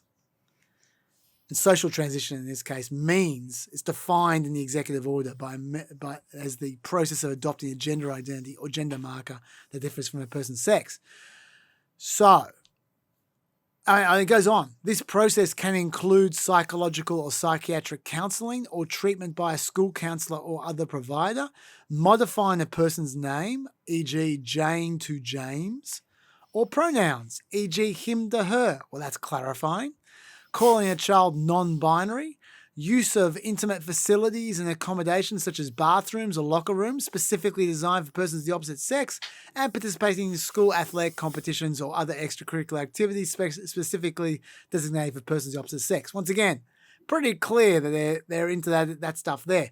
So what this is saying is calling a student by their preferred name, encouraging them to play sport in their identified gender, and undertaking psychological counselling of their transgender status, advising them about transitioning options. This is a very low bar for prosecution, which is what they're talking about there. Like, it is pretty much outlawing teachers acknowledging that their students are transgender. That's what it is, which is interesting from a free speech administration. The administration that saved free speech. That's interesting. Any other thoughts about that one? That's all I've got to say on that one. Yeah, I mean, I don't know. I think it sort of speaks for itself. I think of, we'll get to trans women in sport. But like, if there's a place where I find it to be particularly laughable, it's in schools. I mean, if you try and tell me that like 10-year-old boys are biologically better than a 10-year-old girl, I just think that's a deeply unserious statement. Yeah. Okay. Prioritizing military excellence and readiness is the next one. This is the transgender military one. Yes. Okay, so the justification for this one.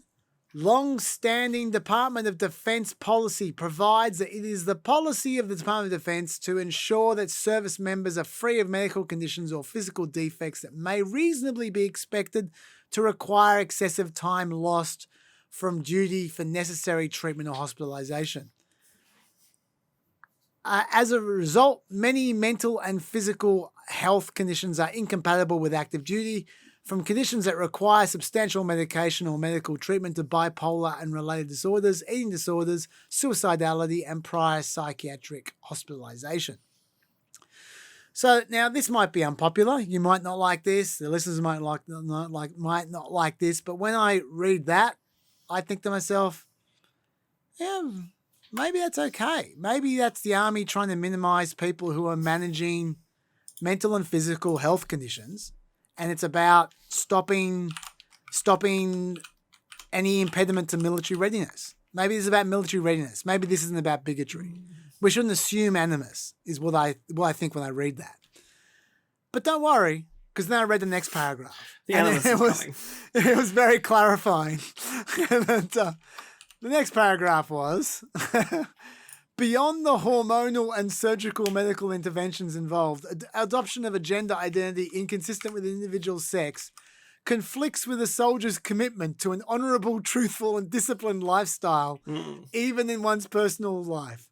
A man's assertion that he's a woman and his requirement that others honor this falsehood is not consistent with the humility and selflessness required of a service member. Okay, there may be some animus here. Was it soaked with animus? Was that what the judge said? That is what the judge said, yes. Inconsistent with a soldier's commitment to an honourable, truthful, and disciplined lifestyle, even in one's personal life. Now, personal life. I'm not sure if you're about to make this point. If so, I apologise for making it before you can. But it is the height of irony that this is being led, this institution saying that is being led by Pete Hegseth. I wouldn't describe him as being associated with having an honourable, truthful, and disciplined lifestyle, even in one's personal life. Mr. Repeatedly cheat on your wife and then pay off the woman accusing you of raping her. Also note they erased trans men again.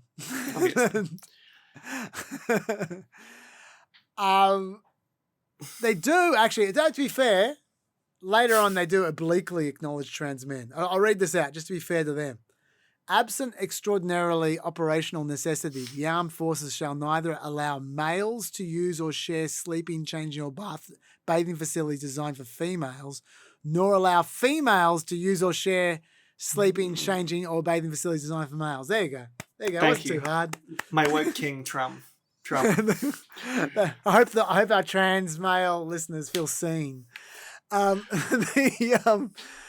funny thing about this is they haven't gone very hard on the protecting women angle at all. That's the only time they mention it.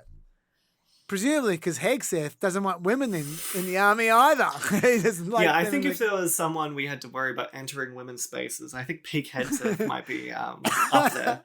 Do you have any comments so far before I go on? I think like the key takeaway from this one is just the comment around basically being trans is not consistent with being honorable or truthful or whatever.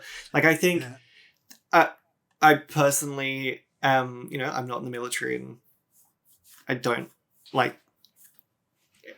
super care about the military that much, but I appreciate that a lot of people are in the military and there are a lot of trans people in the military and they get healthcare from the military and employment and they should be allowed to do that.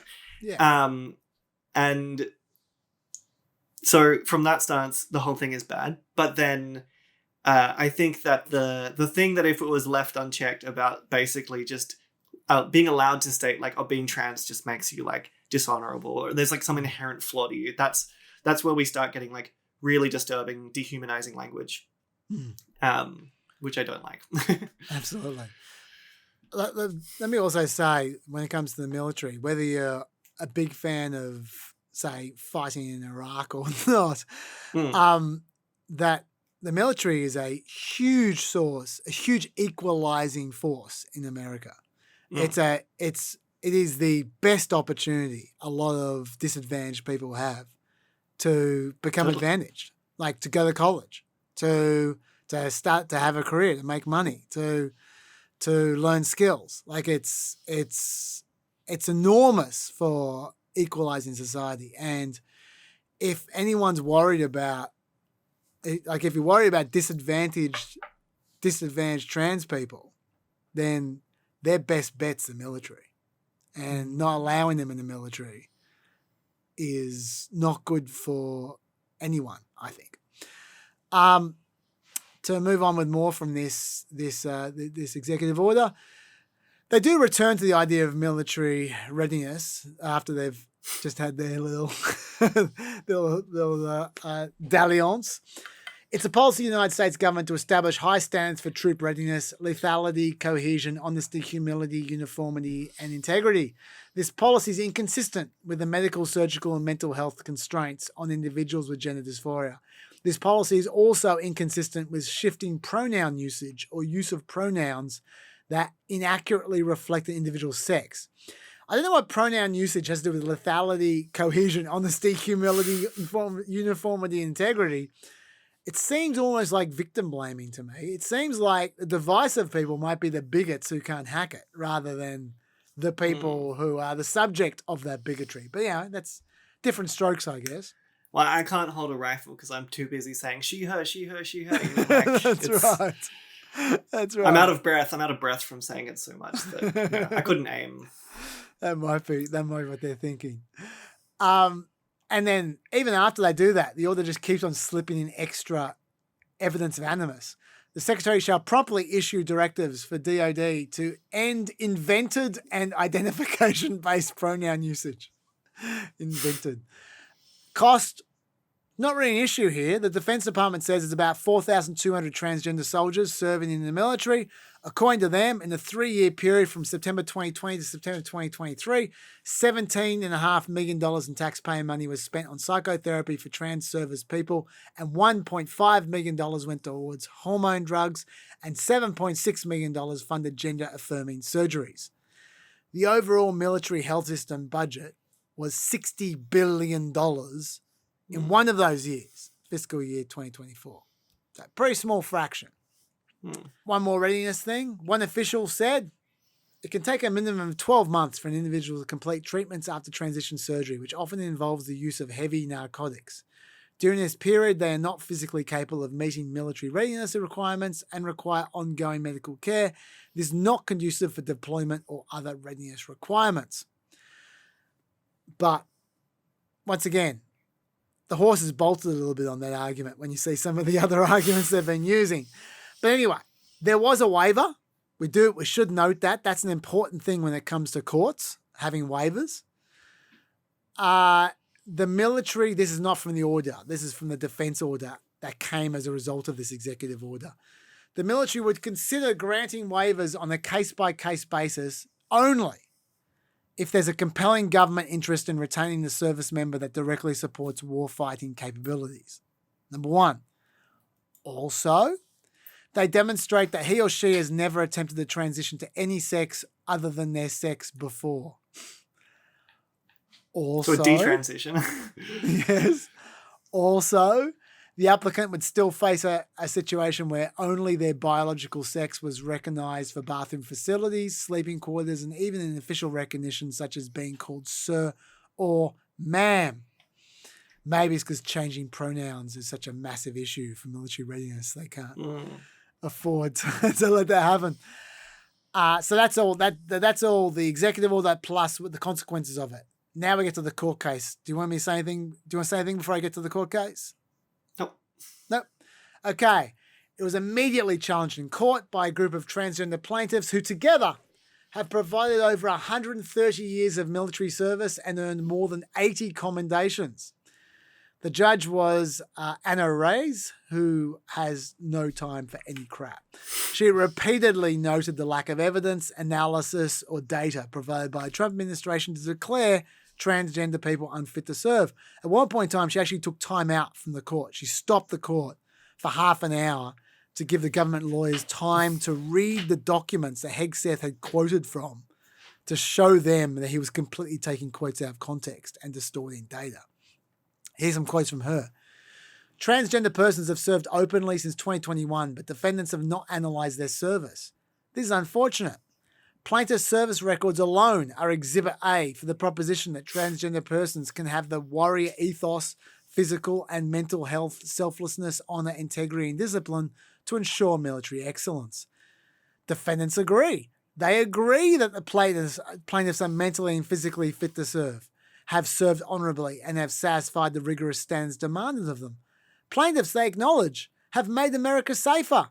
So why discharge them and other decorated soldiers?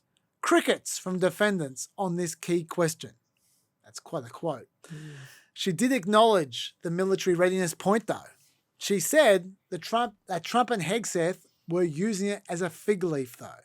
She said, the president has the power, indeed the obligation, to ensure military readiness. At times, however, leaders have used concern for military readiness to deny marginalised persons the privilege of serving. The ban at bottom invokes derogatory language to target a vulnerable group in violation of the Fifth Amendment. Now, the defense was saying that she should defer to military judgment and should only invalidate their new regulations if you could prove they were motivated by nothing but animus. And this is how she replied. Even if a law had to be inexplicable by anything but animus, the court here has no trouble finding that the military ban fits this description.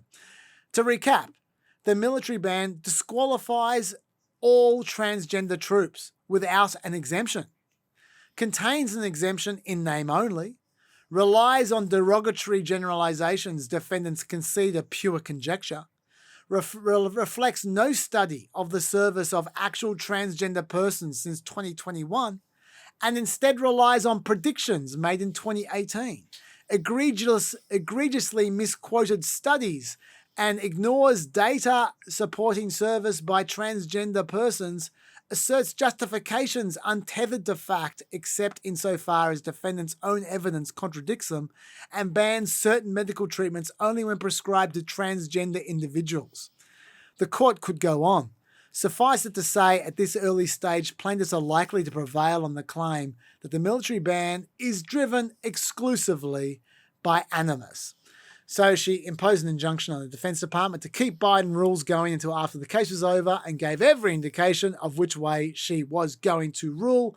And I suspect the Supreme Court will rule with her because they have ruled this way before in defense cases in Trump's first administration. The only other thing I'm going to say about this is that Washington Post polls ban trans people from the military gets 53% approval to 42% disapproval. For what it's worth. Do you have any other comments on any of this? The court case, the military stuff, any of that stuff? Didn't the judge release like an 80-page document, potentially the decision like yesterday, day before? Maybe. As always, I'm behind. But either way, it's going to get appealed. It's going to go to the Supreme Court. So my guess is the Supreme Court's going to rule in favour of the transgender people. But we will see about that. You never know. You never know with the Supreme Court. Anything else on the this? decision was released 5 days ago. Oh, there you go. 79-page decision. Fantastic. Secretary of State memos. Did you want to say anything about that? Any of that? Or I think we already covered that. That's yeah, Rubio. That's Rubio stuff. Okay, fine. All right. Then we got the last one we've got before we get to state legislation is school sports. Keeping men out of women's sports. It is a policy of the United States to rescind all funds from educational programs that deprive women and girls of fair athletic opportunities, which results in endangerment, humiliation, and silencing of women and girls and deprives them of privacy. Shall also be the policy of the United States to oppose male competitive participation in women's sports more broadly as a matter of safety, fairness, dignity, and truth. Also, locker rooms affirmatively protect all female athletic opportunities and all female locker rooms. It demands enforcement as well. Prioritise Title IX enforcement. Like I said before, that's the women's sport one. Actions against, it's all schools. Schools and universities, Title IX. Title IX enforcement actions against educational institutions that deny female students an equal opportunity to participate in sports and athletic events by requiring them in the women's category to compete with or against or to appear unclothed before males. Enforcement is with grants, which we know already because they've already dinged Pennsylvania Uni $175 million in federal funding to punish them for Leah Thomas competing for them years ago. Obviously trying to make an example of that uni. It's not just for schools. It starts off for schools. It moves to the entire planet. Promote, including at the United Nations, international rules and norms governing sports competition to protect a sex-based female sports category. In fact, it goes all the way to not allowing transgender athletes into the country. You mentioned that possibility before. The Secretary of State and the Secretary of Homeland Security shall review and adjust as needed policies permitting admission to the United States of males seeking to participate in women's sports.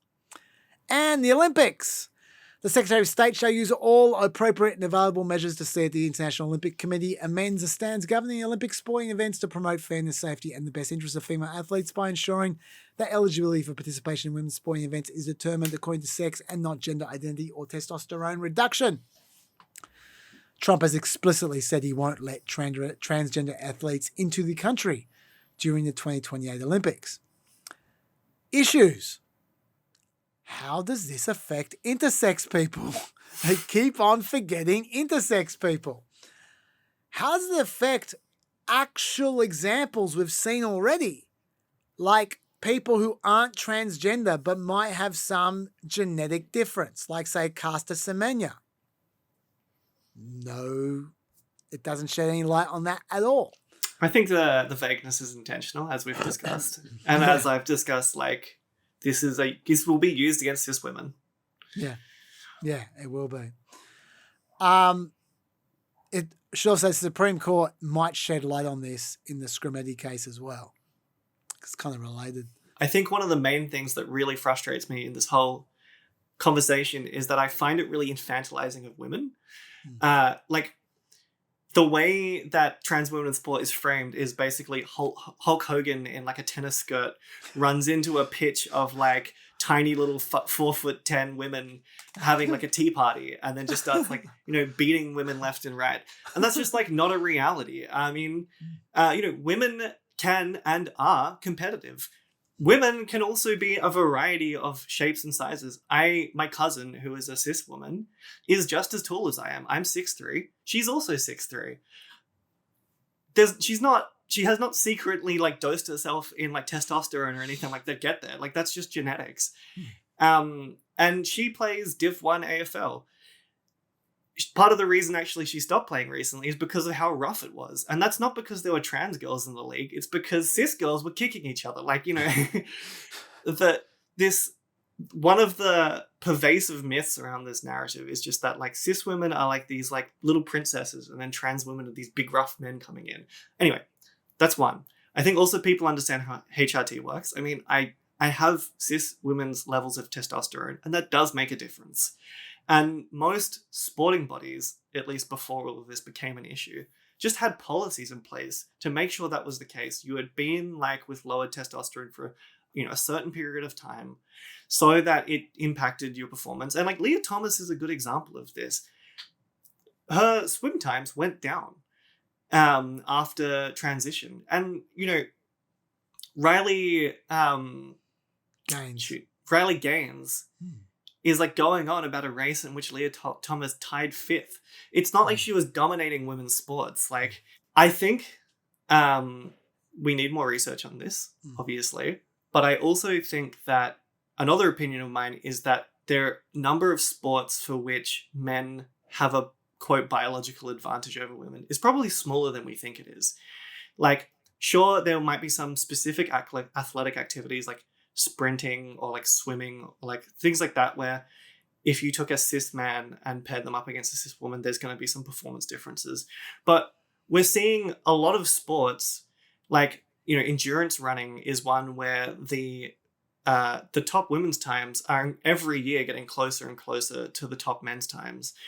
So we don't know, like, we just sort of trans women in sport is one of those, like I said, like common sense issues where people just go like men, big, strong, women, little, small, weak. And then they kind of stop thinking about it past that. So like, I think that like sort of thought terminating cliche makes this conversation really hard because there are so many, especially, I mean, when we talk, unless you're like an elite athlete, I genuinely don't think it matters. I mean, Richard has talked about this before on the podcast, like the number of men surveyed who thought they could win a point off of Serena Williams. Like, it's just that men just think that they're inherently better at sport than all women. And like, if you're at a recreational level as a man, there will be a woman somewhere who's better than you. Like, I wholeheartedly believe in that. And so like, that's part of why I think that at a recreational level, it doesn't matter if trans women play women's sport. The underlying assumption with that issue is that trans women are men, which is not true, but then also that because of that, they're better than every woman that they could play against, and therefore they're taking away from women. And I just think that that's so factually inaccurate and also so cruel to women. Like, women are actually very good at sport, and there are just so many things that go into what makes someone good at sport. Like, I play soccer, and there are like a bazillion, even at my recreational league, stacks of cis women who are way better than me. So anyway, that's like my main points, I would say. But then I also think that fairness is, to a certain degree, like a myth. I mean, like, there's a really good example of this in like the American women's basketball team went up against, I think it was like Samoa or a Southeast Asian country, and every single woman on the American team was like, 6'4" or 5 or whatever they are. And then the Southeast Asian team, they were all like 5'2". Like, none of these people are trans. It's just like, and so obviously the American team's gonna win there. Like, there's nothing about that's fair. Like, that game was not fair to begin with. Yeah. But no one's like, well, they shouldn't play each other. That's my very quick. I wanted to get that in, and now we can continue. Well, I'm glad you expressed your views there, because as you suggested, a lot of people are really into this issue, and I'm sure some of the PEP audience are as well. So it's good to get it out there. Having said that, if you lived in any of 27 states in America, it wouldn't matter what you thought, because they have banned transgender women from competing in cisgender women's sports.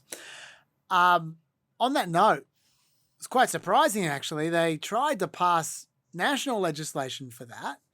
It got through the House, but the Democrats in the Senate, not only did they filibuster it, that's not the surprise. The surprise is that they filibustered it unanimously.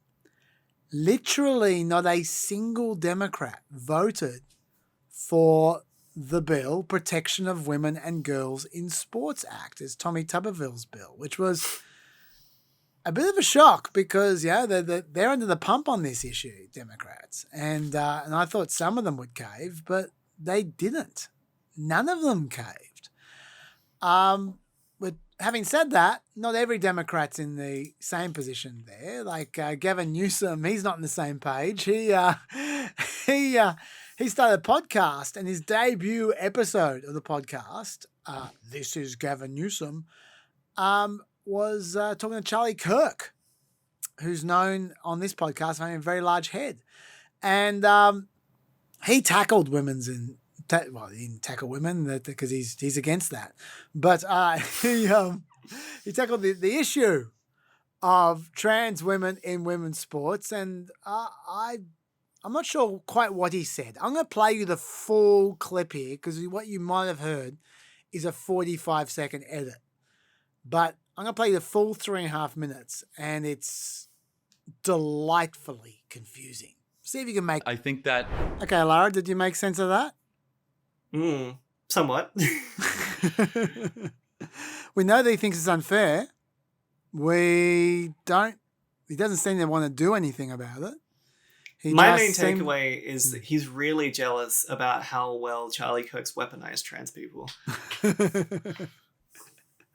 It's a bit unfortunate, really, that the guy he's talking to, having this supposed good faith conversation about transgender people, is Charlie Kirk of all people.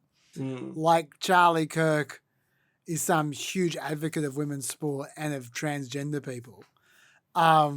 Like Charlie Kirk once described trans people as, quote, disgusting, mentally ill, neurotic, predatory freaks. My woke king, Charlie Kirk. Gavin even said this himself. There's 510,000 people, in the NCAA, and 10 of those people are trans. We're talking about such a insanely tiny minority of people here, and we don't even know whether fairness is an issue. We just don't.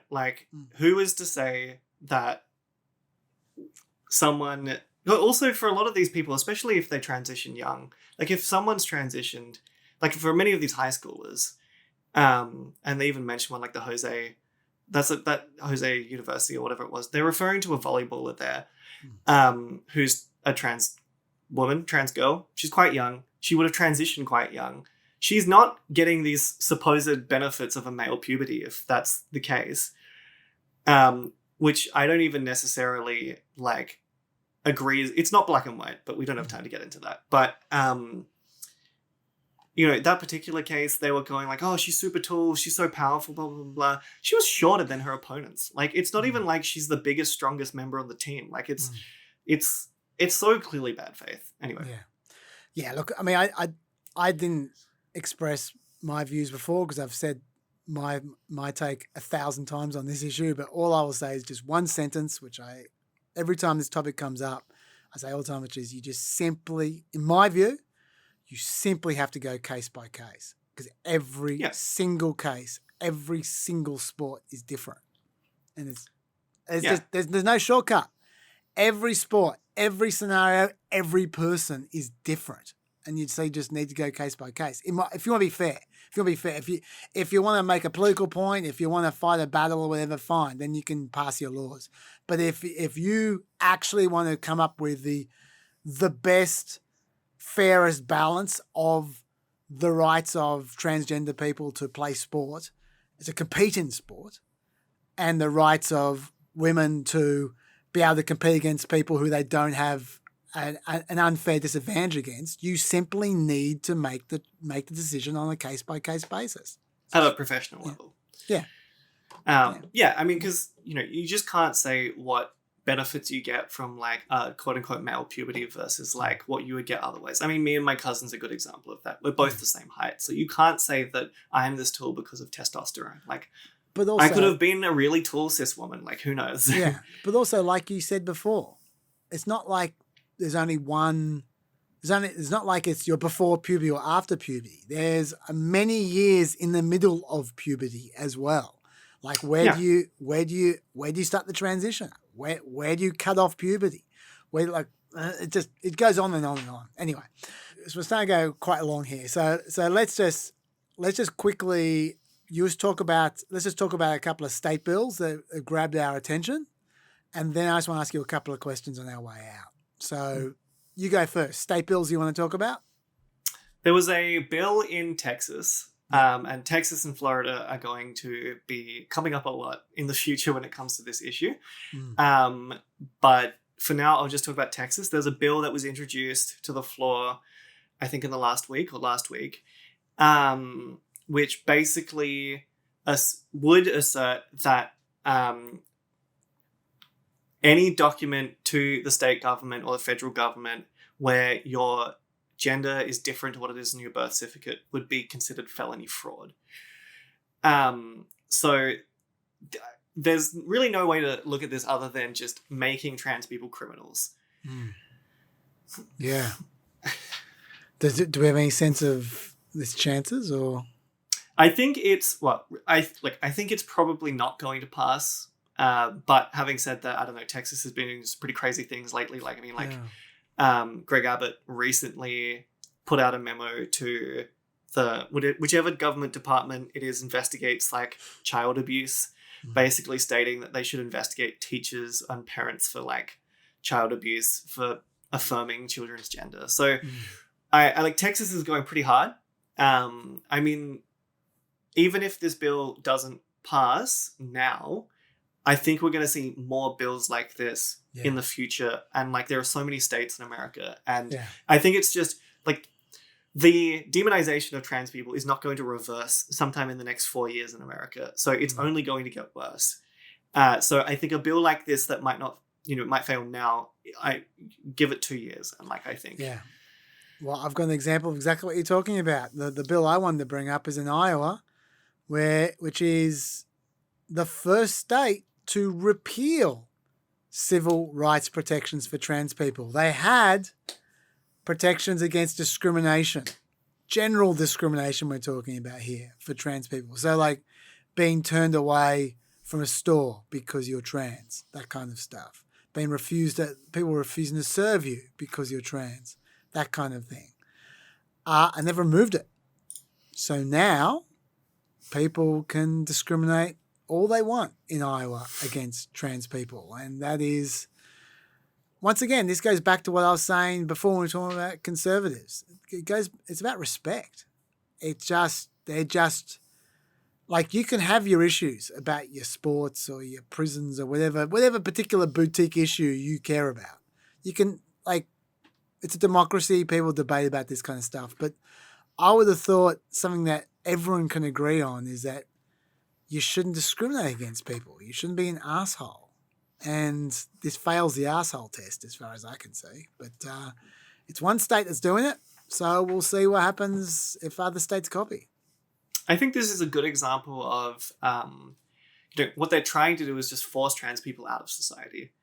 And when you make society incredibly unpleasant for trans people, then less trans people are going to feel safe coming out or transitioning or, like, just existing. And the right often talks about these issues like, pronoun usage. It's like, well, this is my freedom of expression to use whatever pronouns, blah, blah, blah.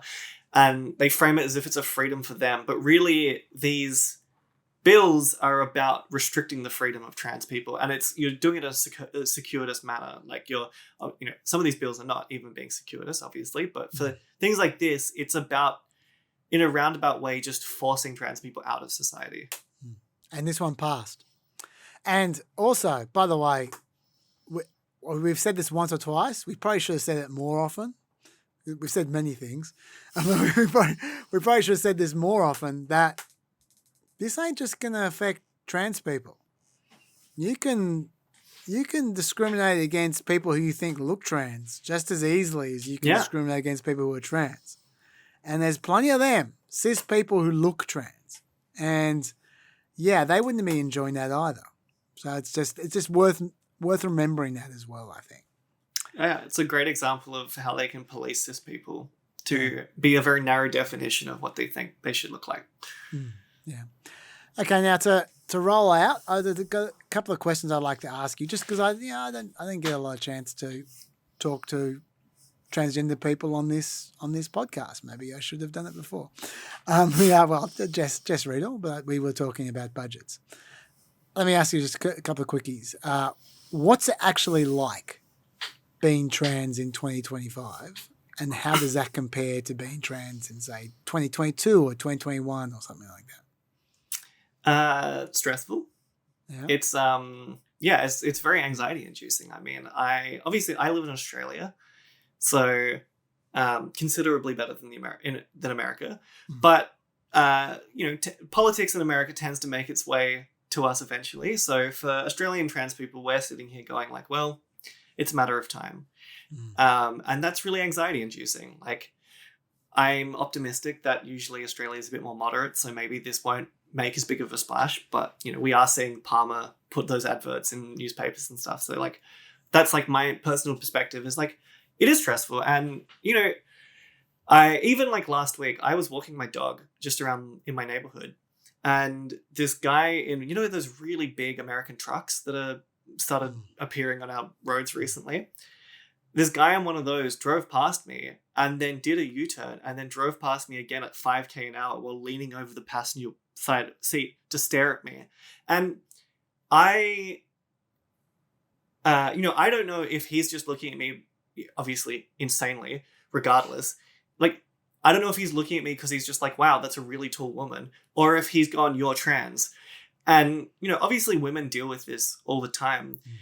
But with the political environment we have for trans people, I'm now walking my dog going like, am I in danger? Like, am I about to be like, is he about to get out of his car and start accusing me of being like a pedophile and like, transing the kids and attack me? And that's like stressful. And like, that was like actually like a genuinely upsetting thing that just happened like down the street from my house. And that sort of thing trans people deal with on like a daily, weekly basis. Like, especially if you're obviously trans in public and people can tell, you deal with that kind of stuff very frequently. I was going to ask, how often can you just tell that someone is looking at you and just trying to assess whether you're trans or not? Well, pretty often. I mean, often those kind of people, they will give you really, condescending looks, or they'll look at you kind of like you're a zoo specimen. Like, it's a very dehumanizing way of being like, considered, I guess, by someone else. And so it's very stressful. Yeah. And, in America, this is a million times worse. Like, trans people in America have to deal with just so much more of this sort of behavior than we do here in Australia. How do you find the internet? I mean, I'm not on Twitter anymore, so much better. Do you do any social media at all, or none? Yeah, I'm on Blue Sky. For those who want to follow me. Do you filter it? Do you filter your responses, your replies? I block obvious bigots because I'm not on social media to convince someone to respect me. I'm just there to post about politics and shit talk. So yeah, there's thankfully Blue Sky makes it a lot easier with block lists and stuff. So I mean, for me, mostly it's just obvious neo-Nazis and things like that. Thankfully, I have a relatively small account, so I don't really have to deal with too much of that. If you want to promote it. For those who want to follow me, the frolicking nerd. There we go. I didn't say who you were when I said you were a prolific and respected commenter, because I didn't know if you wanted to make the connection, but it seems like you do. So good. Yeah, why not? Yeah. I think so. Honestly, I think half the time, we were talking about trans people on social media. Most of the time, I think they're sort of yelling at each other more than they are at anyone else. And, understandably so. A lot is on the line for us, and we all have very strong opinions about how to deal with this. But I think the social media, probably the worst part of social media is just my obsession with news, which doesn't probably have much to do with social media. It's just a lot of doom scrolling every bad thing that's happening in the world. I'm not going to complain about you being interested in the news. If you could wave a wand and remove one problem for trans people today, what would that be? This is a pretty broad problem, but politicization. I think we just want to be left alone, really. We want to work out what's the best way to look after us. And we want to work with professionals who, want to find the best solution. And if we were not a political issue, that would make life a lot easier. Are there any issues that you fear will never be solved, or do you think it's just a case of time and effort? I think that, at least in America, some of these court rulings are the things I'm most concerned about, because other things like executive orders can be undone in the next presidency. I mean, assuming there is one. And, legislation can be changed, et cetera, et cetera. But I think that, just like with abortion, some of these court rulings can be really tricky to overturn. And so I think those will probably be the longest lasting impacts. I think eventually we can sort of unwind most of these issues, but a lot of them will take time. And finally, what's something that well-meaning cis people, hypothetically speaking, just don't get about trans people that you would love them to understand? Oh, that's a good one. Listen to trans people on these issues. And, listening to trans people on these issues doesn't mean you have to listen to every person in your Twitter reply. But there are some very well-educated and very well-resourced trans people who put out very good explainers for a lot of issues and a lot of topics. And for example, a lot of news I get on trans issues comes from Erin Reed. Go check her out. That's a Substack, Erin in the Morning? Yes, super good. And I don't know. I think broadly we want what's best for trans people, but we want what's best for everyone. Well, I think that's a pretty good note to go out on. So thank you so much, Lara, for giving us most of your afternoon. And Lara Buhagiar, thank you so much for being our guest on PEP. I'm not sure if it's going to be 203 or 202 PEP. I think it's PEP 203. This has got nothing to do with 202. PEP 203. And we're going to be back with Dr. Dave for the final PEP before the break. We're going to release that on Friday. Until then, stay peppy. See you, peppers.